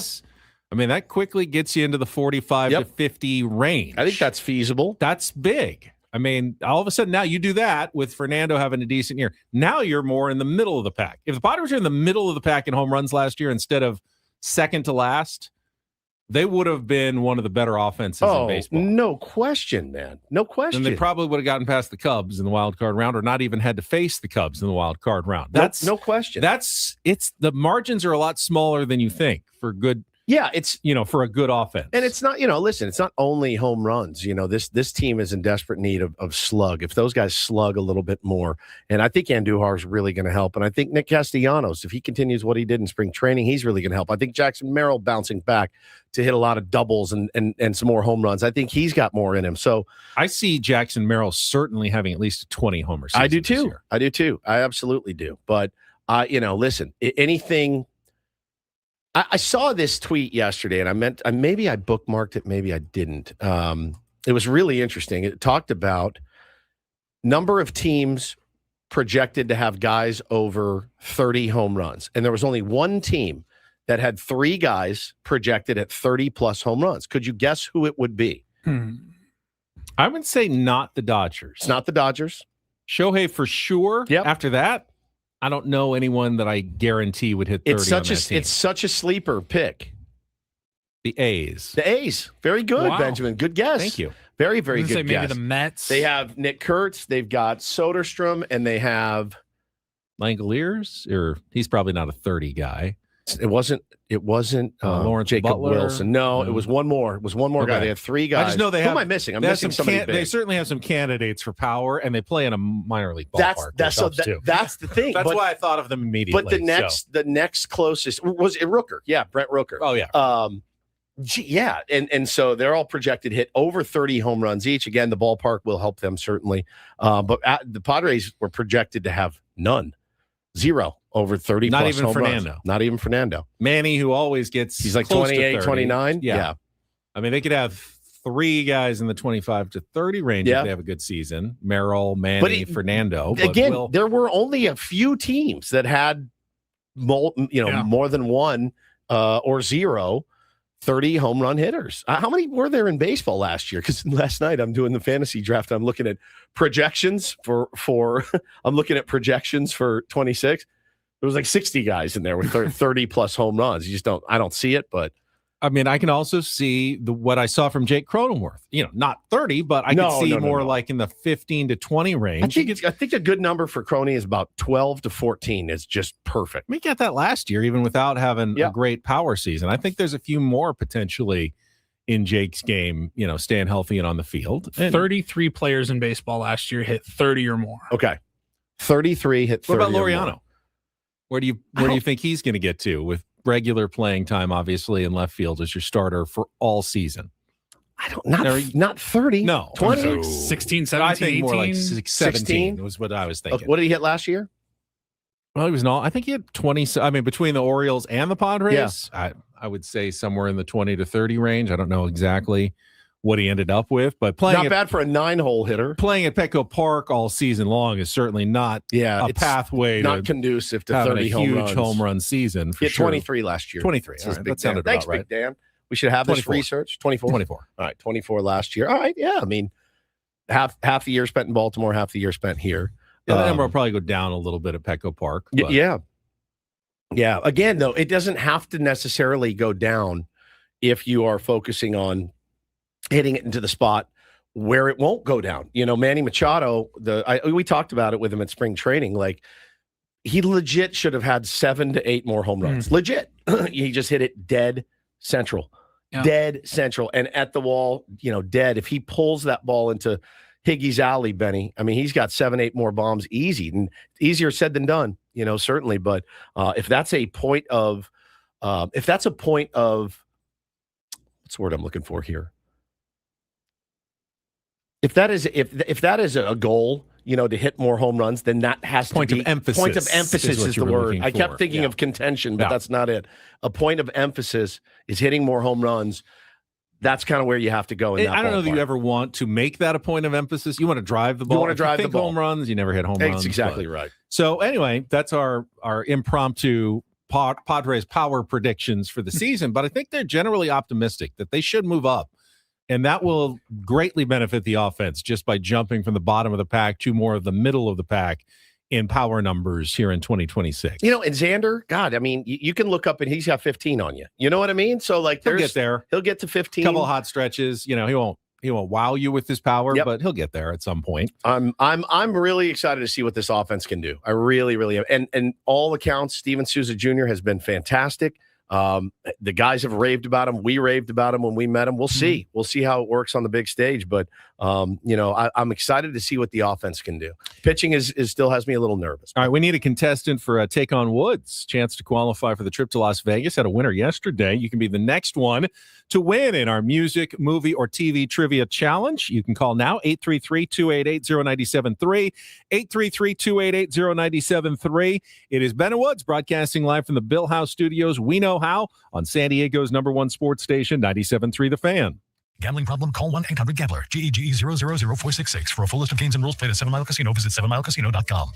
Why would you drive way out into the East County, down the 8 freeway, or deep into the South County and East to play cards when you can make a very short drive down the 5 to Chula Vista and play at 7 Mile Casino?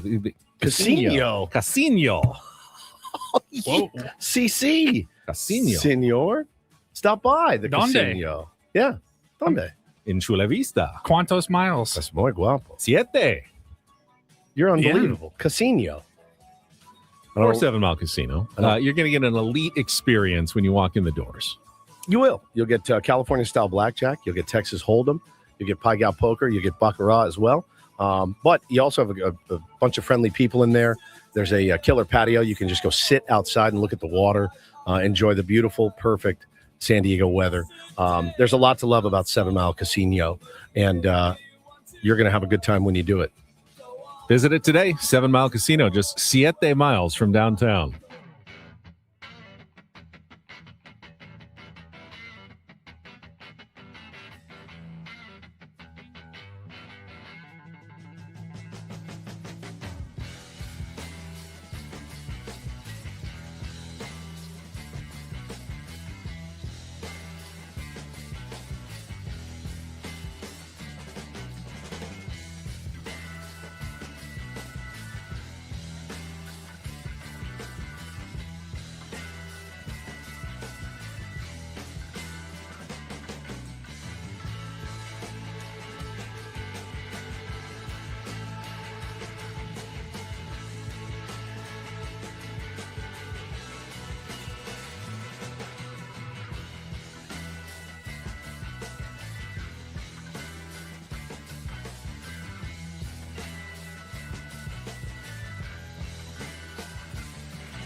player, this is all yours. This room with this view. This speakeasy with this cocktail. Hey, could you make that too? The spa with this. Ah. And this pool on this roof. This is all for you. The all-new Hamul Casino Resort, now open.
Their pool's sparkling, swim ready, and expertly maintained.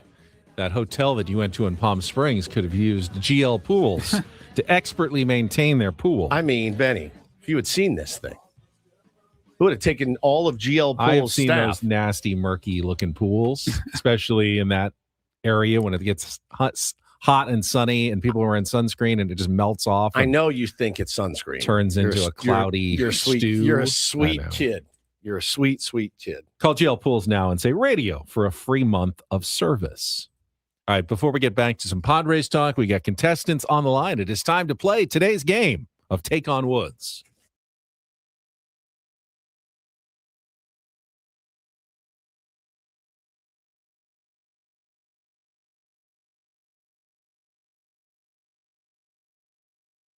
Take on Woods brought to you by Bay Alarm, security and fire alarms for every business. We got you, and today we got... Oh, let's go with line 3. Neil, are you there? I'm here. Neil, would you like to play Take on Woods? Let's do it. All right. If you can beat or tie Woods in our 5-question trivia matchup, you will qualify for our grand prize monthly drawing.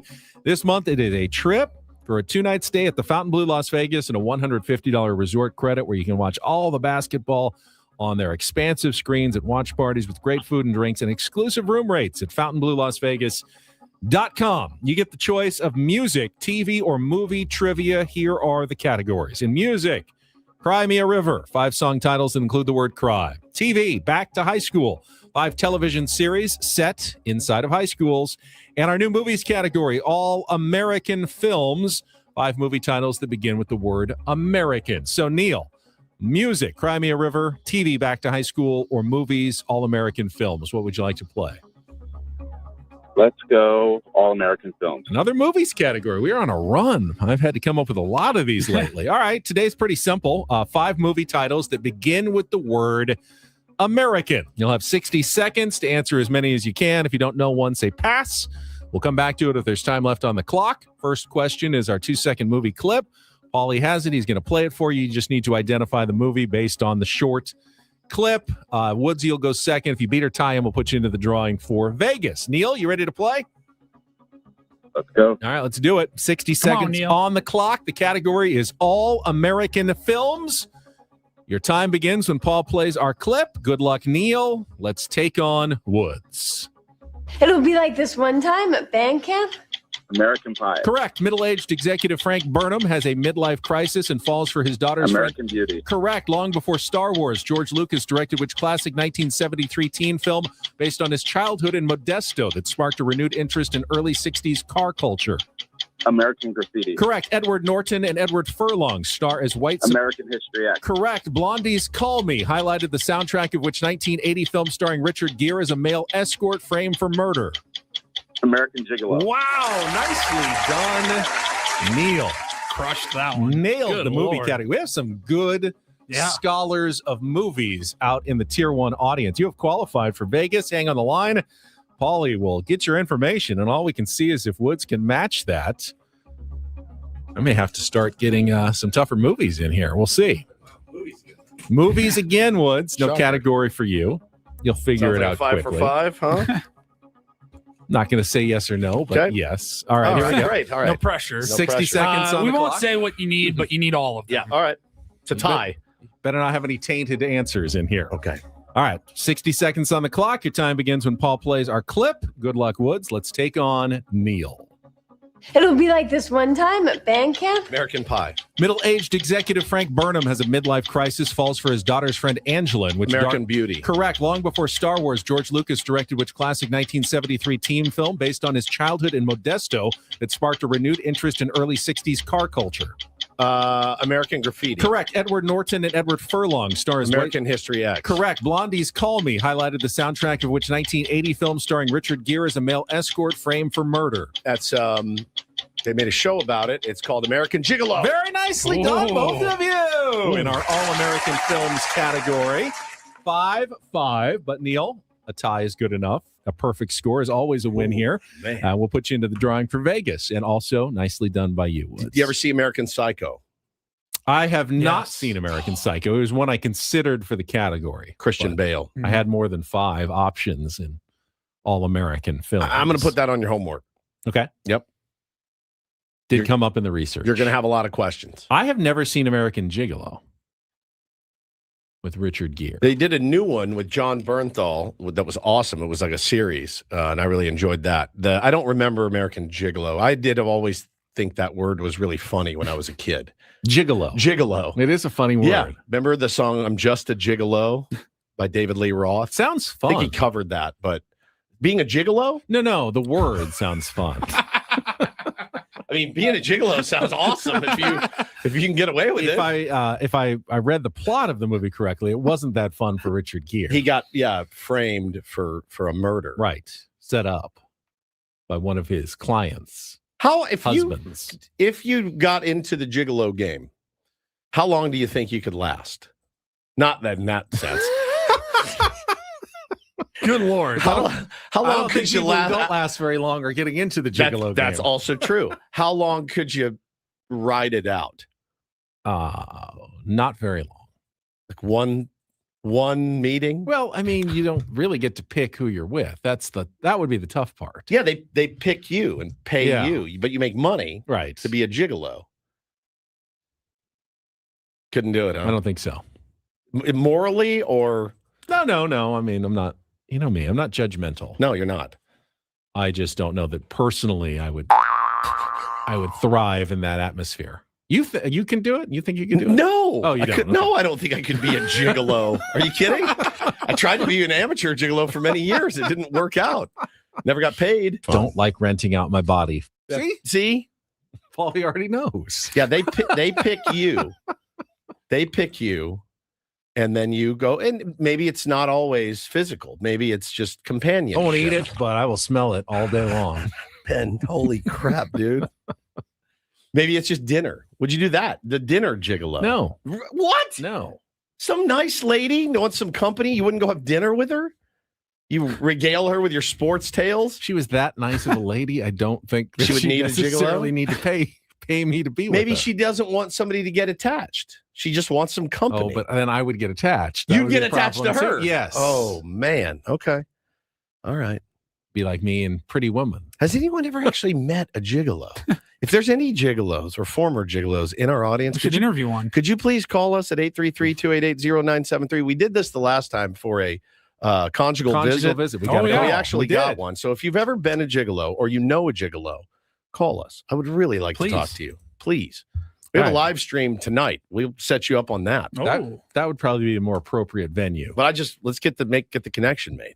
All right, let's take a quick timeout. We'll come back. We can resume our Manny Machado discussion that never really got to earlier about his usage coming up this season and how he's got maybe some differing opinions from Craig Stammen and AJ Preller. All coming up next with Ben and Woods on San Diego's #1 sports station, 97.3 The Fan.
Here, I'll show you a little. Just a little. Please don't. Just a little bit. What hurts on you? Nothing at all. A little bit. Not that now. So let's say whatever you're about to touch is the only thing. Let's say It's gonna hurt. Right? All right, yeah. Okay. Pretend your knee hurts. Pretend your knee. It's going to in a second. Right here. Oh, that is not pleasant. Hey, player. This is all yours. This room with this view. This speakeasy with this cocktail. Hey, could you make that too? This spa with this. Ah. And this pool on this roof. This is all for you. The all-new Hamul Casino Resort. Now open.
Well, guess I'm Ben Woods here on the SDCCU fan hotline. It's not big bank banking. It is better. We're not going to have a hotline guest. I do believe we're having a food drop this morning. We'll let you know about that when it gets here. First, you guys are going to love it out there. Hey, it's good for us if we're hungry. That's right. I'm looking forward to it. Tomorrow, no, not tomorrow. A week from Thursday is the 1-year anniversary of Jackson Merrill's contract extension with the San Diego Padres. They got it done, remember, first week of the season, April 2nd of last year. The Chicago Cubs did not wait that long to extend their young center fielder, getting it done before the start of the season. Pete Crow Armstrong reportedly agreeing to a contract extension that will keep him in a Cubs uniform for the long term. Which do we have any details on it? There were surprisingly few details as of last night. I still have not seen a total year or number attached to the extension, only that they have agreed to it. So I'd imagine those terms will be coming out soon. But my guess is they're going to want to buy out all of his arbitration years and probably a year or two of free agency, similar to what the Padres did with Jackson Merrill last year. And, you know, Pete Crow Armstrong had such a great first half last year for the Cubs. I mean, fell off, though. Was massively, I mean, he carried that team to the top of the standings and then had a big fall off in the second half. That's the All-Star game, wasn't it? Yeah, which is not uncommon for a young player. It's the longest season they've ever had in their lives. And A lot of them do kind of fall off a little bit in the second half. It's a good kid, man. He's a really, really good kid. A good Rick Sutcliffe, who we know a little bit, and Rick Sutcliffe tweeted yesterday on when he saw the extension. He says, "There's no. I've never seen a player so good with kids, other than PCA." He said he is the best I've ever seen with young kids who want to come to the ballpark, meet their hero, see their hero. Their hero will wave to them. He will throw them baseballs. He will sign their cards, their hats, whatever. And you've seen it, man. You've seen it. He has an organization that he does in Chicago that helps kids. There's been plenty of video of him outside of Wrigley Field before games, signing for kids and hanging out. It's really special. He's a really special dude. I'm happy for him. The glove is great. You got the power speed combination. The one big question mark is the plate discipline. 29 walks, 155 strikeouts. He was 30-30 last year. Mm-hmm. Yeah. 31 home runs, 35 stolen bases. Okay, 25 homers in the first half, 27 stolen bases. Okay. That's nuts. Yeah, he struggled bad. 216, 6 home runs. 6 B-WAR. I mean, it's a phenomenal season. It really is. 30-30 for him. Okay. What a hot start. My God, 25 at the break. But the things he needs to improve on are things you can improve on. Oh, yeah. He doesn't need to find any more talent. He needs to just keep putting in the work. The more pitching he sees, the better his plate discipline will likely be. Going to be a superstar, I think, in this league. Yeah, K-Lot last year, they want him to cut down on that. But, I think it's a great move for them. And that's a guy, they've seen some of their stars go away. He's fantastic. Plus, he hates the Dodgers, so we love him. Meanwhile, we'll talk a little Manny Machado and his usage for the San Diego Padres coming up after a check of traffic here on 97.3 The Fan. From the 855 Get Ross Traffic Center. Injured? Demand justice. Demand Jurowitz. 855GetRoss.com. Here's Kelly Danick. Traffic is sponsored by Valvoline Instant Oil Change. Speaking of car maintenance, a couple of stalled vehicles here. North 805, Bonita Road off-ramp. There is a stalled car in the left lane of that ramp. Stalled box truck southbound 15 at Scripps Poway Parkway. It's between the two left lanes. And got this collision on South 5 Coastline past Manchester. They managed to move everything over to the right shoulder. San Diego drivers, keep moving with Valvoline Instant Oil Change. Their expert technicians help keep your vehicle and everyone in it safe and road ready. Stay in your car, no appointment needed. Save at SoCalOilChange.com. Valvoline Instant Oil Change, your 15-minute drive-through oil change. I'm Kelly Danick with Ben & Woods, San Diego's #1 sports station, 97.3 The Fan. No, we've heard this before, last couple of years, that the Padres would like to get Manny Machado off his feet a little bit more during the season. More DH days, more days off entirely, so he doesn't once again play 159 games like you guys he did are the last voice season. of San Diego. Thank you. Manny, of course, always pushes back on that. It's a very big point of pride for Manny Machado. You guys are the voice of San Diego. And, hey, we post too. We're here more than 159 days out of every season. So we respect the heck out of Manny Machado for being in the lineup. And there is value to that. I think we all realize that, 144 games of a healthier Manny Machado will probably go further for the San Diego Padres, but you kind of forget what just having a guy out there every single day allows a team to do. It allows to get other guys off their feet. It allows, other guys to be DHs on days because Manny's always out there. And even if Manny doesn't produce, having him out there consistently does have a benefit for your team. Yeah, man. We've had this discussion ad nauseum over the years. I respect the guy that wants to be in the lineup every day. I respect the guy that breaks his back to be in the lineup every day. I've heard about other players that don't have that. Not here, but I've heard, fantasy camp, man, we heard some stories about guys that make a lot of money, and they have no desire to be on a baseball field. None. You got to beg this guy to play. And that's not going to be Manny Machado. And if his ankle's hanging and dangling, he's going to get 6 hours of treatment to make sure he's back on the field. All that is the stuff of lore and legend. But this was an interesting piece that AC wrote. And now it's going to be a thing. It has been a thing. It's going to be a thing until Manny is done playing baseball. Now, he's still got many, many years to go, right? He's got, 8 years left on his deal. He is 33 years old. His own manager said, quote, he's no spring chicken anymore. We want the best for him. He wants the best for himself, wants the best for the team. We can make good decisions that way with that in mind. He'll turn 34 midway through the season, and he is 1, 2, 3, 4, 5, 6th. He has started the sixth most games since 2015. Marcus Semien, Freddie Freeman, Francisco Lindor, Paul Goldschmidt, Nolan Arenado, and Manny Machado. It is very limited company. Manny, of course, counters and says, I feel like I'm 23. Right. I put a lot of work into my body to feel this way, and wants to be out there on the field more often than perhaps the Padres would prefer. Yeah, it's just going to get to a point. And I totally meant to ask him this at spring training, and I didn't chicken out because I know what his answer is going to be.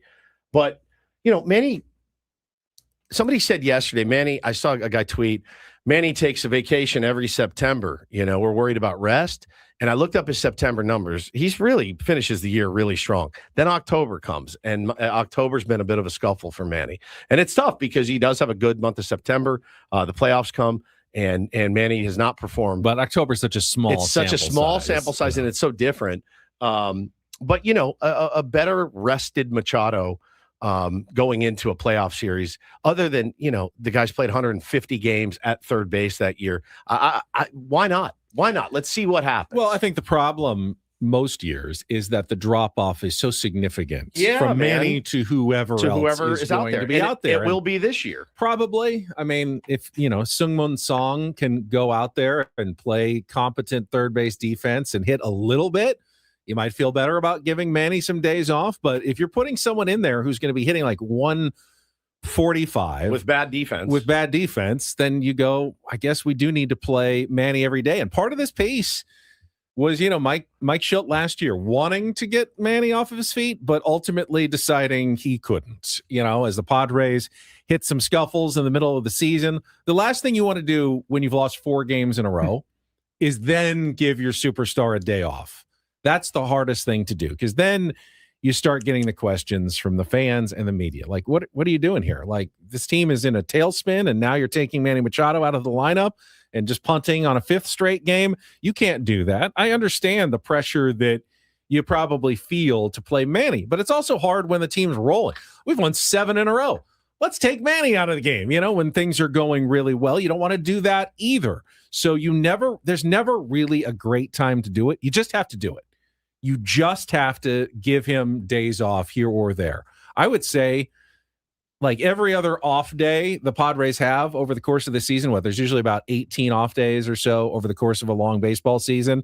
Every other one, Manny should have one of the days off surrounding it to give 2 days off in a row. Ability to pinch hit, something like that. Yeah, he would still end up playing 150 games or so, but you'd have like 9 2-day breaks over the course of the season if you continually and consistently gave him a day off around every single off day. I mean, that's a win-win. That's a good plan for the San Diego Padres, something like that this season. Yeah, he said at the WBC, he ran into a Hall of Famer. He would not say who it was. I do believe him when he said he ran into a Hall of Famer that said this to him. I don't know why he wouldn't say who it was. Yeah. And he said the guy told him, keep doing what you're doing. I respect what you do, and not the fact of what numbers you put up, but the fact that you post up every single day. Not a lot of people talk about that, and I respect that. Could have been his manager. You stay on that same track, you'll be up there with me one day. So that's all that matters to me. Whenever I see guys like that and they come up to me or other peers who respect the way I go out there and I do it, that's what matters to me. It's very important to him. But he did. I think Manny needs to understand. If you're listening, Manny, we all respect you, and we will still respect you, and maybe even a little bit more if you take a couple of days off here or there. It's an interesting lesson, Ben, because I had this conversation with my 8-year-old the other night who got upset when he got out. You know what I told him? My wife told him too. Hey, we all know you care. We know you care. Mm-hmm. We know that you try, and we know that you care. Mm-hmm. You don't have to melt down to prove it. And in Manny's case, you don't have to be out there for 159 to get our respect or people's respect. You don't. We get it. We know that that's important to you. He did say, regarding his playing time and role, quote, that's up to the manager. It's not up to me. He and Craig are tight. Craig and he are so tight that Craig can say, look at him. He's no spring chicken. Right. And Manny not be pissed about it. Right? Chase Tingler says that. Yeah, different in spring training. Different story. Maybe a little bit different. Craig also said he's good at portraying the tough man. That's who he is. It's just a badge of honor. We also have to get the best out of him for a full season, not just in April and May. I can't speak for the rest of the media, but I can promise to Manny, you take a few days off, you're not going to hear a word one. Nor should you. All right, we'll come back. We've got the Reindl Report, some headlines that we haven't gotten yet. Final hour of Bennett Woods broadcasting live from the Bill House Studios. We know how on San Diego's #1 sports station, 97.3 The Fan.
Final hour of Ben and Woods on a Tuesday morning, just 2 days away from opening day. Padres are off today, and they will have their workout tomorrow. I still don't have a time for that, but I'm planning to go out and cover it, depending on exactly when they have it scheduled. But, we already know the opening day starter.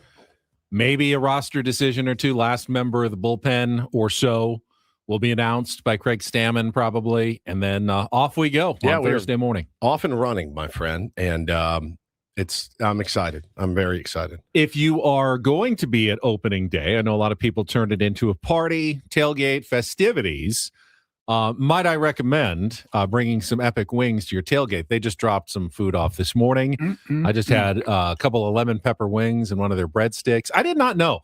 Family-owned company, San Diego Originals, like 40 years in town. Really, they just do wings and a couple other things and try to do them right. And those were perfect wings that I just had. Absolutely perfect wings. Now, I got in on – I ordered buffalo.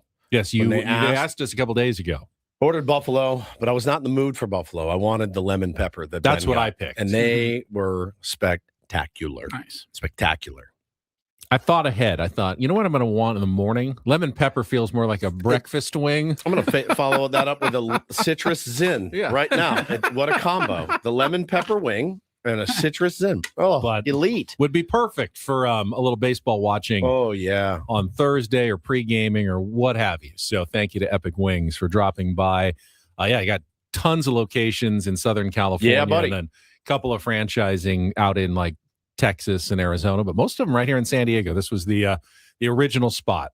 Frenchie says, get the breadsticks, cut them in half, add one of their chicken strips in there and eat it like a sandwich. Sounds good to me. Yeah, they were just telling us they were thinking about doing the sandwich. You can make your own. The breadsticks are delicious. That was outstanding. Hope you guys enjoed hearing us eat and swallow and chew on there. Really outstanding. So good, man. They're good. Yeah. I mean, they're classic, just delicious, fresh wings and food. Yeah. All right, let's get to some headlines. If Paulie can stop eating for just a second and can swallow. Get to our Reindl Report. Luckily, it's a long open. Get things started here with our today's edition of the Reindl Report. Now tuned into the greatest. Welcome to the Reindl Report with Paul Reindl. Hi, Paul. All right. 2 stories from the world of sports that we haven't gotten to yet. We'll start off in Major League Baseball. And 1 story that you didn't know you needed. Are you laughing, biatch? It's the Reindl Report. Hey, Paul, how you doing? Okay, how are you? On 97.3 The Fan. Are you ready to bless the mood? I need some help, please. That was good. Can I get a yeah? Oh, yeah. All right. All right. Happy Tuesday, gentlemen. Get started in Major League Baseball. Frank Thomas and the White Sox. This is like the second time in a couple of months that we've talked about their tumultuous relationship. Yeah. They are not. What was they didn't include him in like their most historical players or something a couple of months ago, right? And it was everyone's like, hey, how did you forget Frank Thomas? They have had such beef since the Kenny Williams days. And Kenny, I mean, you go pull it up and go look at Kenny Williams talks about Frank Thomas. The day he traded him, he literally says that guy's an idiot. He's an idiot. They hated each other with violent passion, and it has never been made right. You know, one thing too, we hear this all the time. We've heard it from multiple guys that when Peter took over, he made it a point of emphasis to go and get guys like Tim Flannery, Jake Peavy, make sure that those guys felt welcomed back into the fold. As long as Jerry Reinsdorf owns the White Sox, Frank Thomas is going to be on the outs. But if you ever bought the White Sox, that would be and should be your very first order of business. Frank, let's go have lunch. What do you need?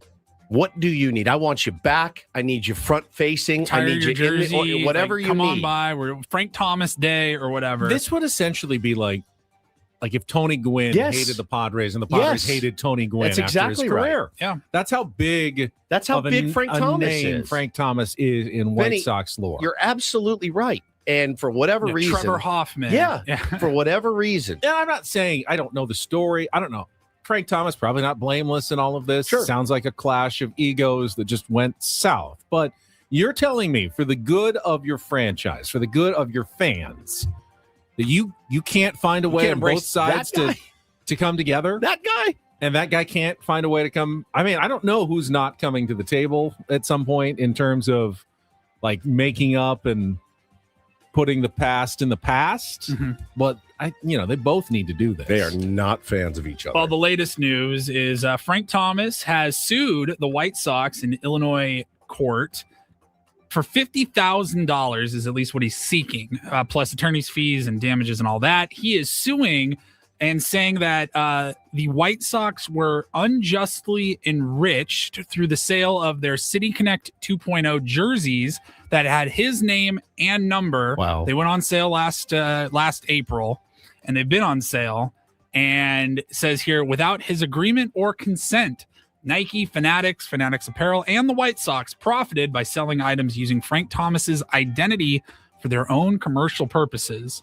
That's something that I would think a former player in good standing with their former team probably doesn't worry about.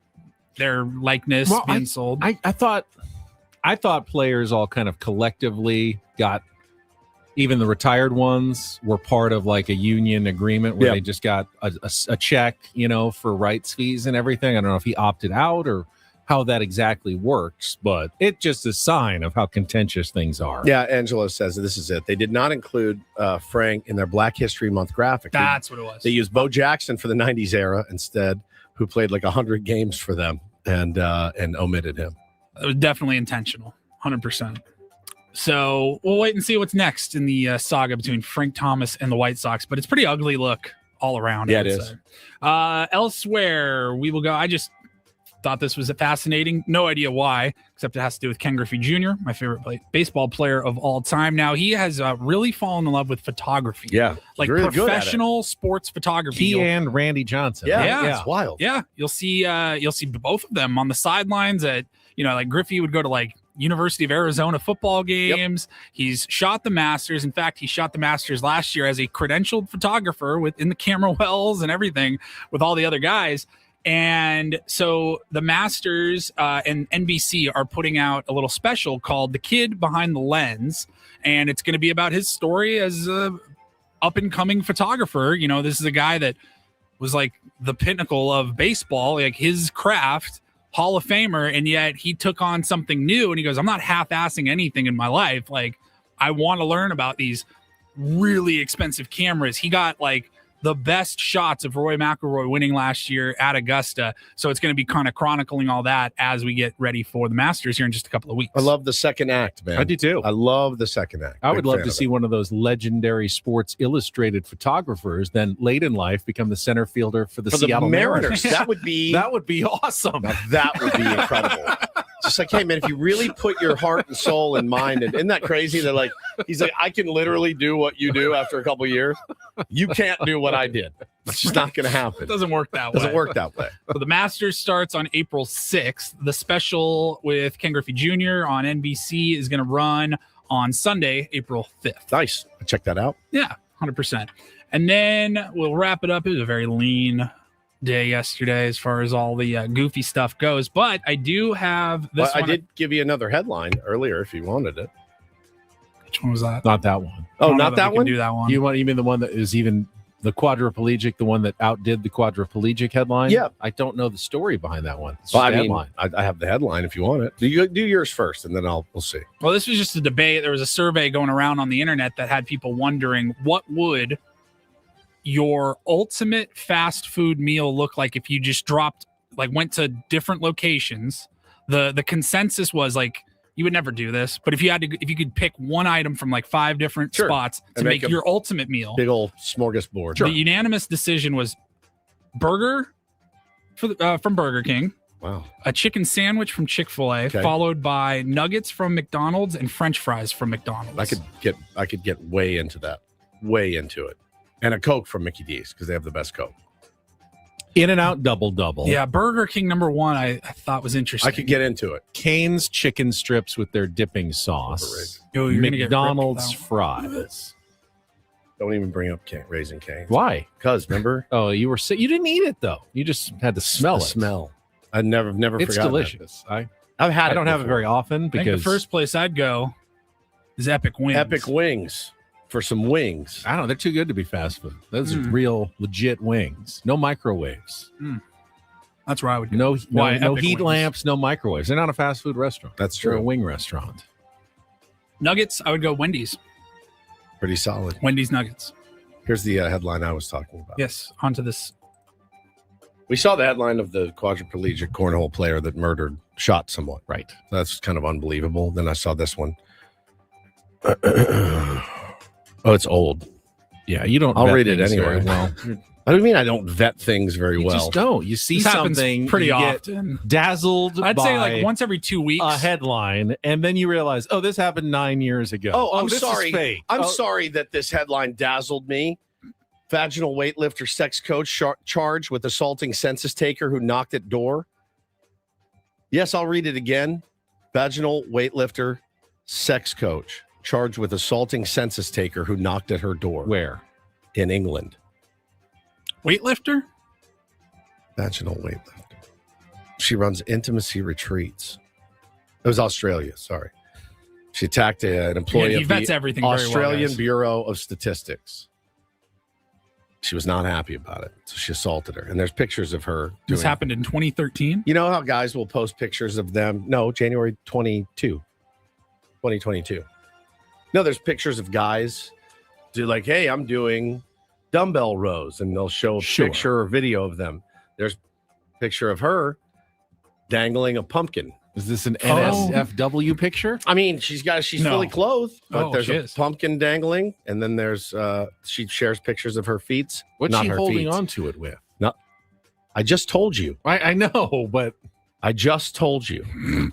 You need a Do you diagram need me or to draw something? you a picture? Like, So I don't care how old this story is. This story smokes that story, even if it's 4 years old. well, I need details now. I mean, here's the picture. There's a pumpkin. There's her with a vase and some flowers in it hanging. Is Are you supposed to be looking at that on a computer at work? It's a news story. There's a hashtag that's called hashtag things I left with my vagina.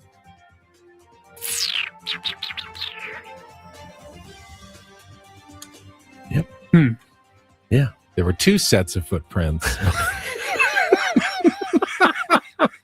It's because she was carrying me in between. Wow, that really is a thing. I told you. Told you. She did not want to give her her information to the census taker.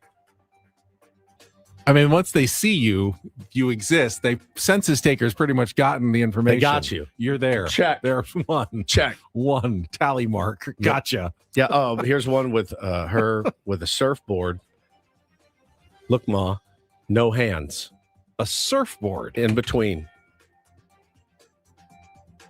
Yeah, strong. To quite strong.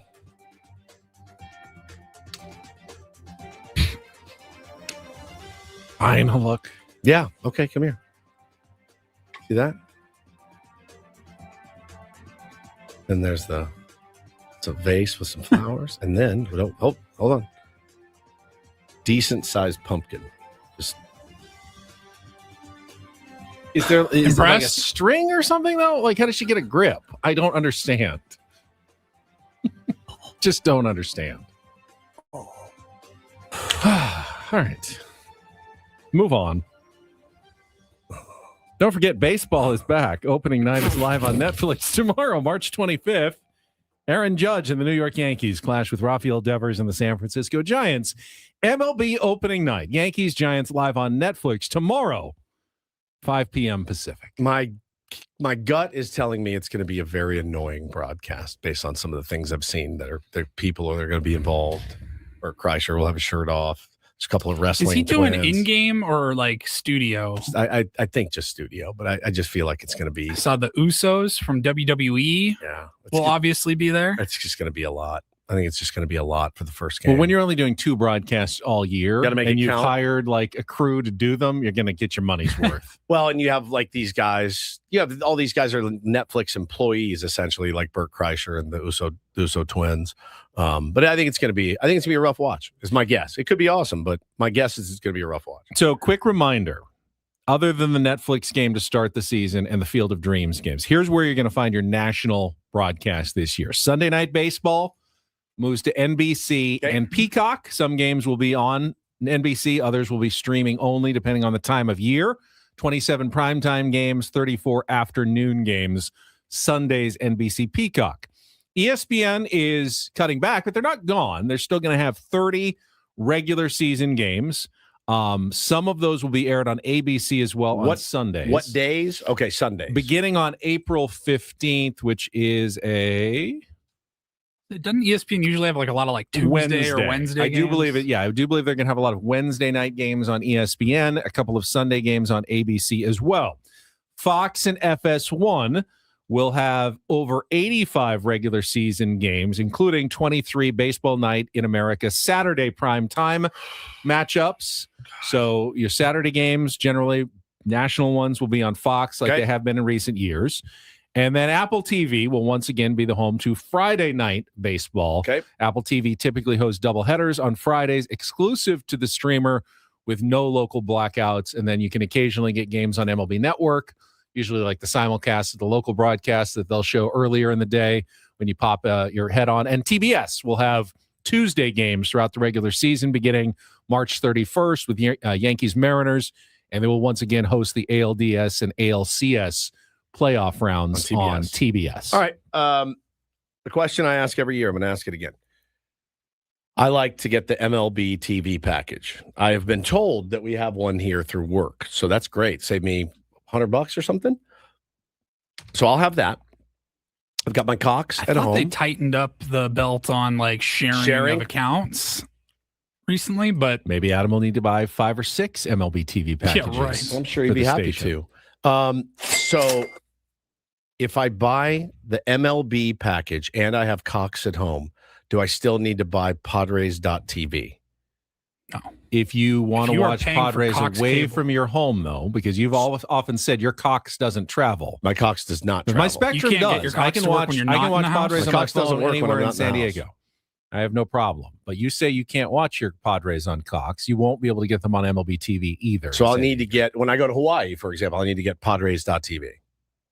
Yes. When you're in Hawaii, your MLB TV will work to watch. Oh, yeah, Padres. you'll be out of market. I'll be out Once of you're market. out of market, yes. You just need to get out of San Diego. But if I go to Jersey Mike's and get a sandwich, If it doesn't work on Cox, you won't be able to watch it on MLB TV. You'd need Padres.tv to watch it in San Diego. Crazy. Okay. Or you can just go to a Jersey Mike's far enough away, like Utah. Utah.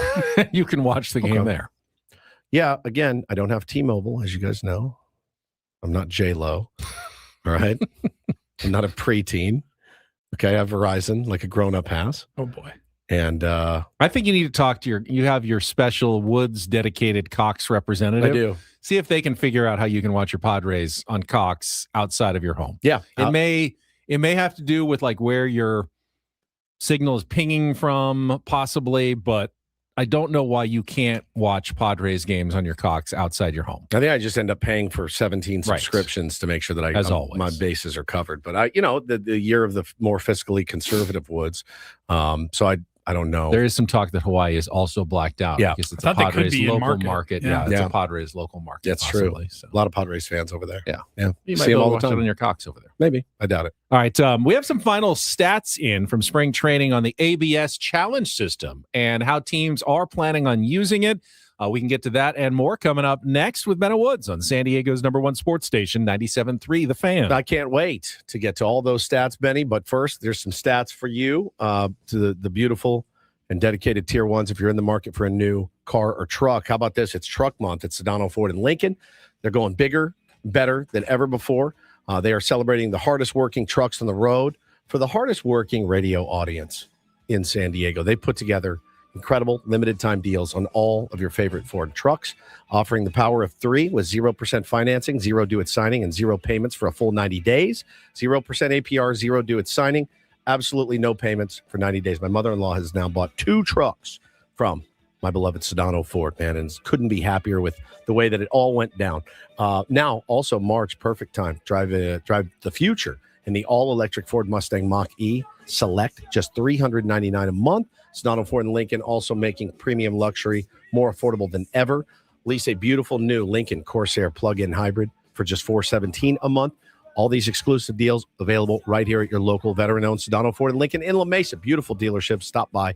Let them know Woodsy sent you. All details can be found at SedanoFord.com. Once again, SedanoFord.com.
Hey, player, this is all yours. This room with this view. This speakeasy with this cocktail. Hey, could you make that too? The spa with this. Ah. And this pool on this roof. This is all for you. The all-new Hamul Casino Resort, now open.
Broadcasting live from the Bill House Studios, we know how. It is Ben and Woods on a Tuesday.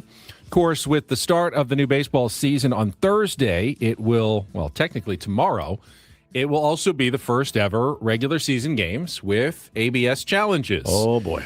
And the data that has come in during spring training shows that those moments will truly be coin flips when a batter, a catcher, or a pitcher challenges the ball or strike call. During spring training, at least, out of 1,844 challenges, 53% were successful, 47% were unsuccessful. So, guys have challenged and been wrong a lot. My guess is teams are going to want to lower that incorrect percentage quite a bit. Big time. In the regular season. Did you see the other day when I think it was Mickey Moniak, and it's something for all of us to keep in mind, comes up to the plate, and it is a questionable call, very questionable call, and he flipped his bat up and then tapped his helmet, and the umpire goes, no, too late. And thought, he flipped the bat, and he's like, wait, maybe I should just challenge it just to see. And and then he said, no, too late. You cannot make a move. It's got to be the first thing you do. When you take your hand off the bat, you can't check your cup. You can't mess with your sunglasses. You have to pop your head. Of course, because, having lived through the Astros trash can banging, sign stealing scandal. You can't give them. It's not hard to imagine, even though there won't be any, live feeds of the strike zone box in the stadium for players to look at and quickly decide on.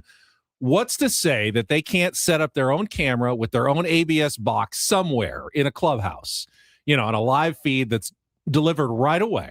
And then you have someone with a button that's either strike or ball. And somewhere, out in the outfield, you see a light somewhere. Yeah. And then someone quickly then taps something, or the batter sees the light is green, means challenge, and they do it. You are devious, man. You don't think that, people will think of that, and the only way to really combat that is you have to make the call instantaneously. ASAP. Catcher, pitcher, or batter. Those are the only three. Now, the ones challenged by the catchers were the most successful. Well, catchers / pitchers, 60% of the defensive challenges, they call them. So catcher, pitcher, only 45% of the batter-initiated challenges work. So batters have less of an eye for the strike zone than probably catchers do.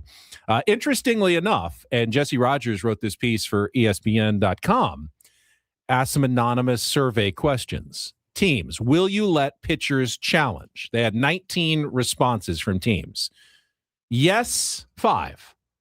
Yes, but strongly suggest you don't, 4. Wow. No, 10. Okay. The Padres and Craig Stammen, based on what he said during spring training, seem like they're leaning toward the no on pitchers challenging. What's your general strategy, knowing you have 2 challenges per game? When to challenge, one of the most talked about, topics of spring training.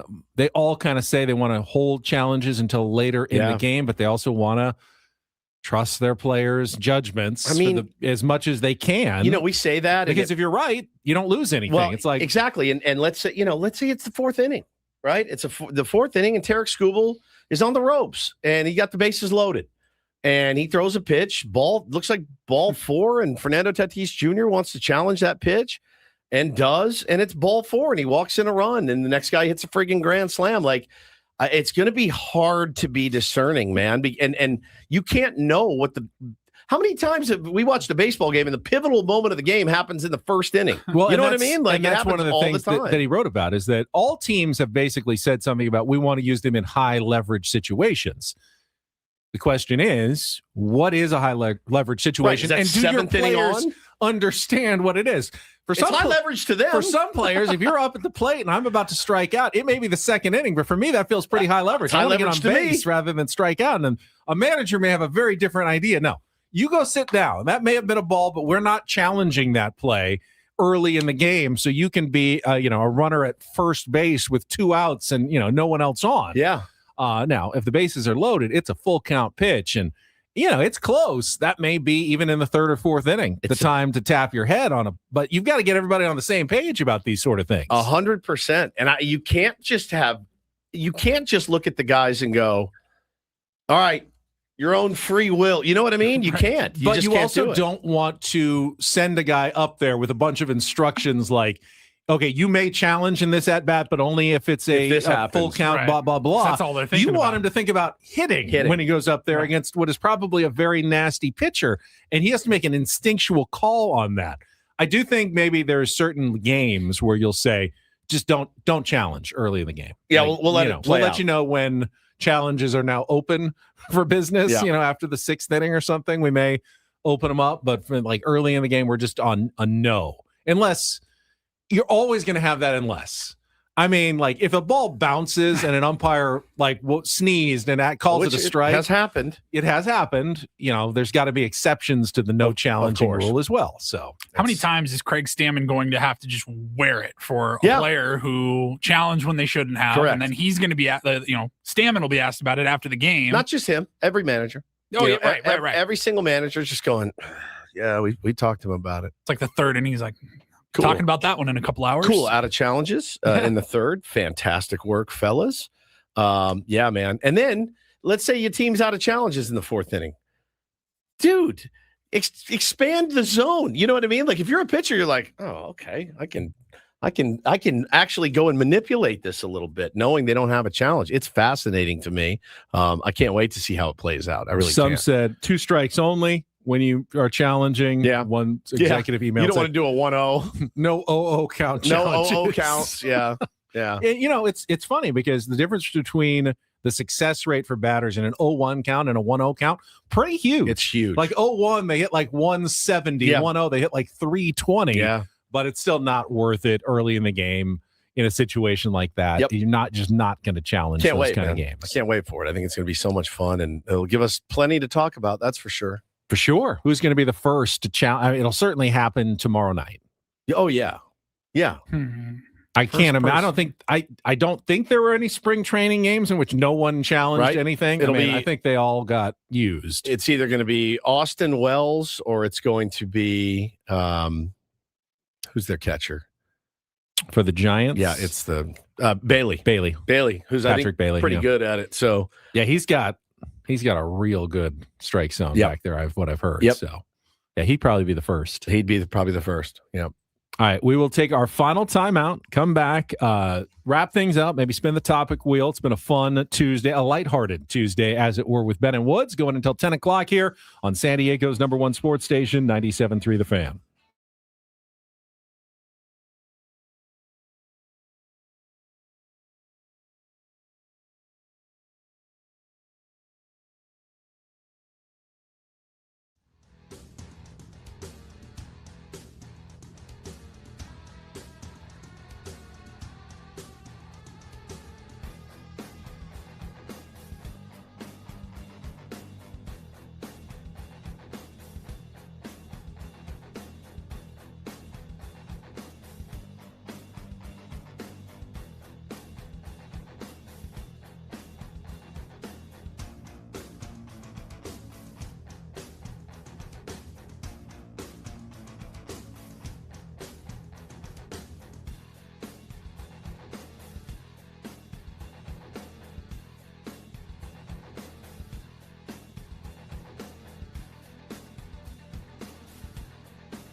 He just here. I'll show you a little. Just a little. Please don't. Just a little bit. What hurts on you? Nothing at all. A little bit. Not that now. So let's say whatever you're about to touch is the only thing. Let's say It's gonna hurt. Right? All right, yeah. Okay. Pretend your knee hurts. Pretend your knee. It's going to in a second. Right here.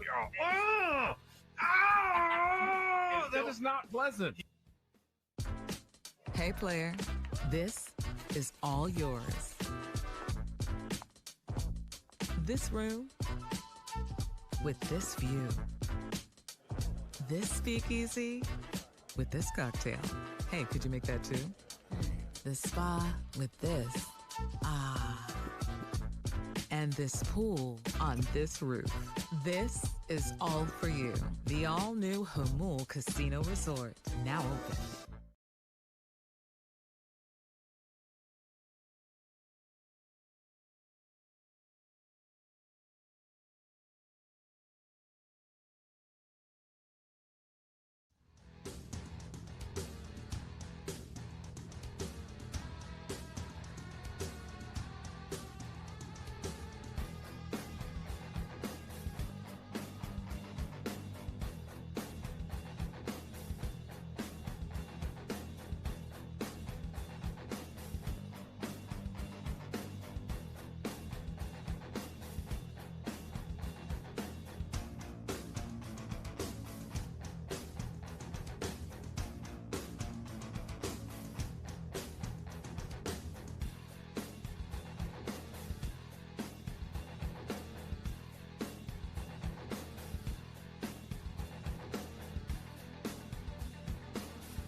Final segment of Ben and Woods. I mean, we talk a lot about the Padres bullpen and how good it potentially could be this year, and it can be. But there are a lot of really good relief pitchers around baseball. Yeah. Padres aren't the only ones, which is why the stat that I read yesterday surprised me. Do you know which, in all of baseball, which relief pitcher has the lowest ERA since the 2024 trade deadline? The answer is Jason Adams. I was going to guess Jason Adams. Wow, Jason I just almost Adams said Jason of Adams. all the nasty arms. And Jason Adams is nasty, but he doesn't throw as hard as, some of those guys that you really see in the late innings. No one's been better, lower ERA since 2024 when he joined the San Diego Padres at the trade deadline from the Rays than Jason Adams. Or You see this Marlins. BetMGM just put out this morning, ranking every MLB bullpen, and they have the Brewers out of the Padres Really? at number one, Padres at number two. Number two. Really? Yeah, I think Who's in the Padres- Brewers bullpen? Number 2. Really? Great question. Brewers bullpen.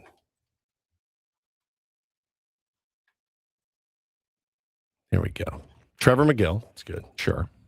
Abner Uribe, Jared Koenig, Angel Zerpa, Aaron Ashby, Grant Anderson, DL Hull, Easton McGee, Rob Zestrini, Craig Yoho, and Sammy Peralta. That's Sammy Peralta's sent down to the Good minors. bullpen, for sure.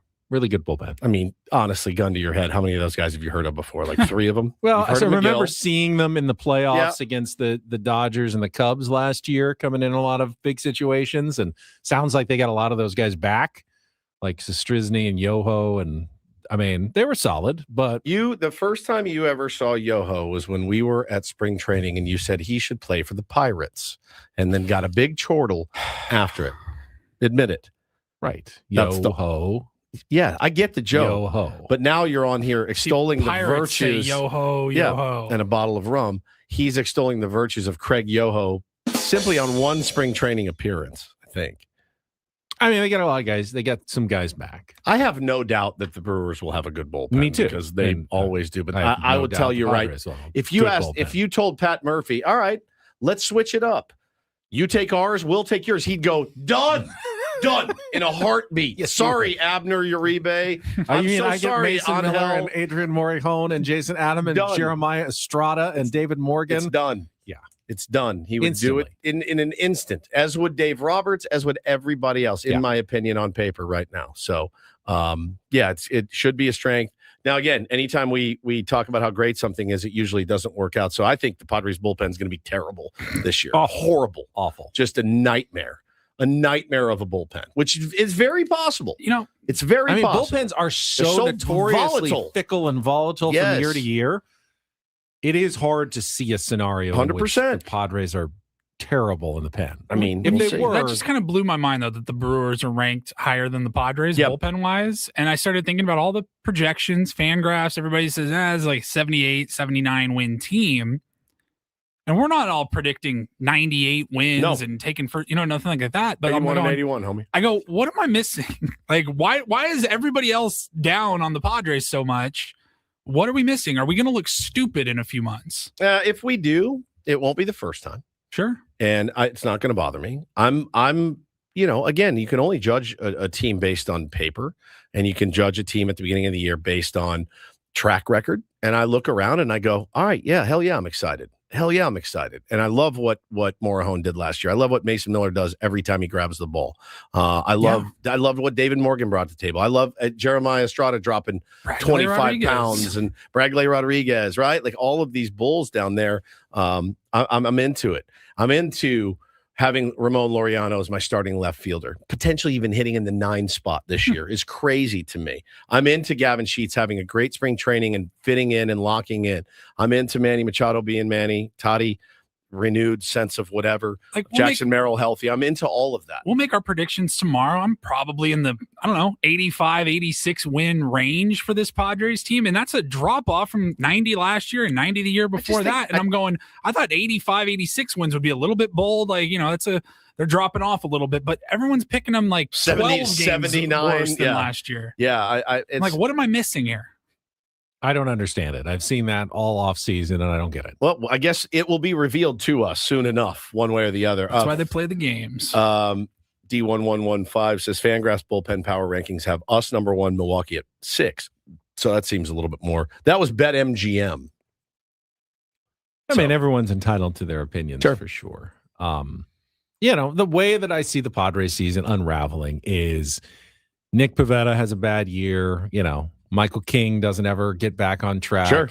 Joe Musgrove, we don't even never see comes him back, for right. a couple months or whatever.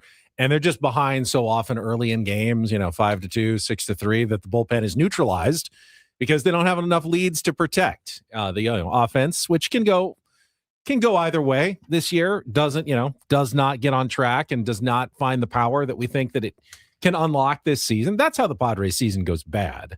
I don't think the Padres season goes bad that they have a bunch of 4-2 leads in the 7th inning that they can't hold on to. That is not the way that I see the Padres season unraveling this year. Then again, it totally could.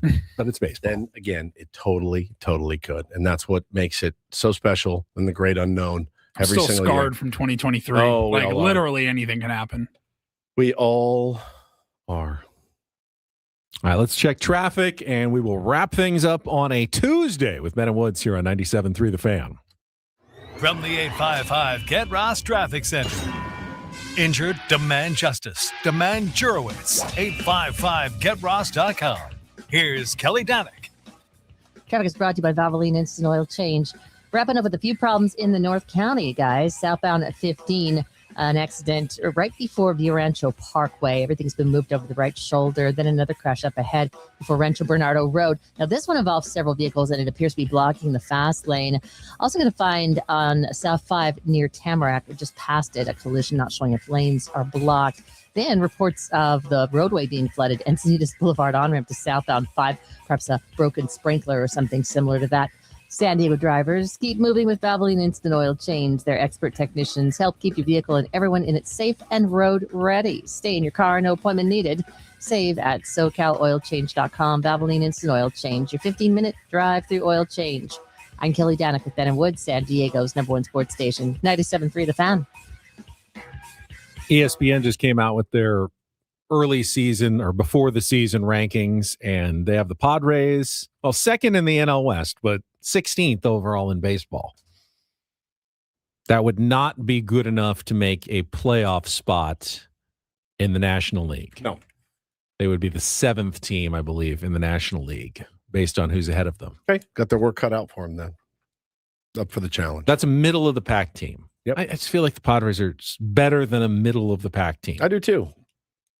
But then they have the Giants, the Diamondbacks, and the Rockies behind the Padres in these rankings. They don't think a lot of the NL West, apparently, this year. Well, unfortunately, when the Dodgers are ahead of you, you can look at the whole National League rankings, and the Padres could be just a couple of games out of first place, but they'll be in 6th wild card position. Yeah. You know what I mean? Like in playoff position. Yeah, for sure. And it feels a little bit worse.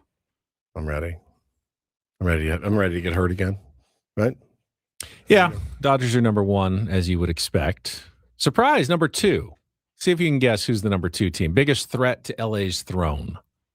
Did something goofy, like put the Mets in there. Mariners. Oh, I thought you meant National. No, just in all of baseball. I was going to say Toronto, but you got Toronto at 4. Yankees are sitting there at 3. A lot of AL East love as always. Phillies are the second best NL team at #5. Red Sox getting ahead any of the love? Mets. Then the Cubs. Red Sox are down to 9. I think they're going to be nasty. Not bad. 9. Don't forget, they added Ranger Suarez. Roman Anthony's coming into his own. He's their Marcelo is going to be the starting second baseman. Going to be a fun team to watch. We will have our MLB divisional predictions, rankings from 1 to 5 in all 6 divisions tomorrow. And we will also go through how we did last year, just so you can see how little credibility we have in this endeavor of picking where teams are going to finish, including where we think the Padres will end up finishing and their total record, wins and losses for the 2026 season. Yeah, we're writing it down, right? And writing it down again like we did last year. Okay. Well, it's the one thing we actually do write down. Yeah. Maybe the only thing every year that's in it. terms of predictions that we write down are our baseball predictions for the season. Yeah, 100%. All right, spin it.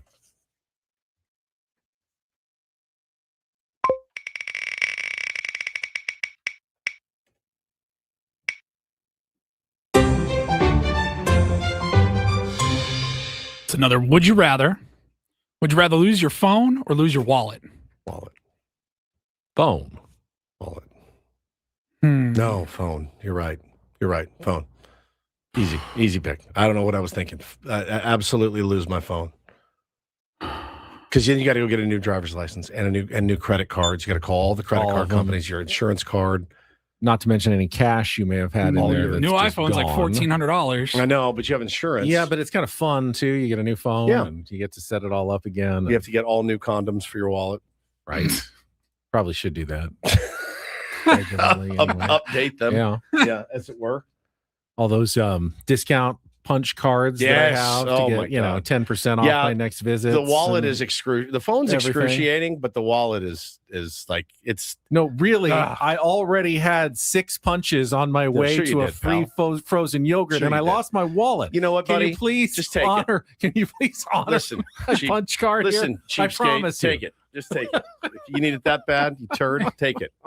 Go ahead.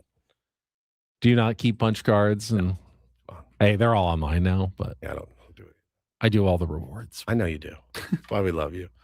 Basically paying like 10% Jersey less on everything else. Oh, good. I'm glad with the amount of Jersey Mikes you and I just put my phone number in. They make it easy for you. I do it at Bonds. If there was anything that you had to do other than put your phone number in, you wouldn't do it. No, I would not bring like a card in and get it punched. That's how they used to always do it. I know. Now it's all and digital. They'd have to buy those weird hole punches that were like stars or something, so you couldn't do it yourself. Jimmy it at home. Yeah. We used to buy like wristbands for bars and different colored ones to like, oh, this will get me in. Send one guy over to kind of keep an eye out. Keep an eye. Yeah. Orange wristbands. How many degenerates were out there with like X-Acto knives cutting little stars into their My into their dad free probably was discount one of them. cards, Yeah. just My so dad you probably could... did it. Yeah, guaranteed. Guaranteed. Sir, you're here every day to reclaim a free sandwich. Guy loves a free sandy. I don't think that you've actually bought this many sandwiches. I'm sorry, sir. I can see you doing it, actually. I would not If you do were that. one short, I think No. I can see you do I it. believe in the integrity Of the punch card? Of the punch card system. All right. Sure Like if one person messes it up for all of us, I'd be mad. Yeah, you have to have some honor when it comes to the punch card system. Fair enough. Can't believe you think I would do that. I would not do that. All right. I will take advantage of the punch card. I will read the fine print to see how much advantage I can take of the punch card, but I will not cheat the punch card system. Your punch card has just cost us another spin, I think. It did. Yeah. It did. Waxing poetic about your punch card. Tomorrow's the last show of the off season. Right. Then opening day. That's it for us. I have to go Brandon and punch my Frank card coming later. up next. Yes, you do. Good luck with that. Thank you. I'm sure we'll get the story in Foreplay Yes, you tomorrow. will. I'll run some For audio. Executive producer Paulie Reindl and Stephen Woods. I'm Ben Higgins. Have a great rest of your Tuesday from all of us here at San Diego's #1 sports station, 97.3 The Fan. So long, everybody.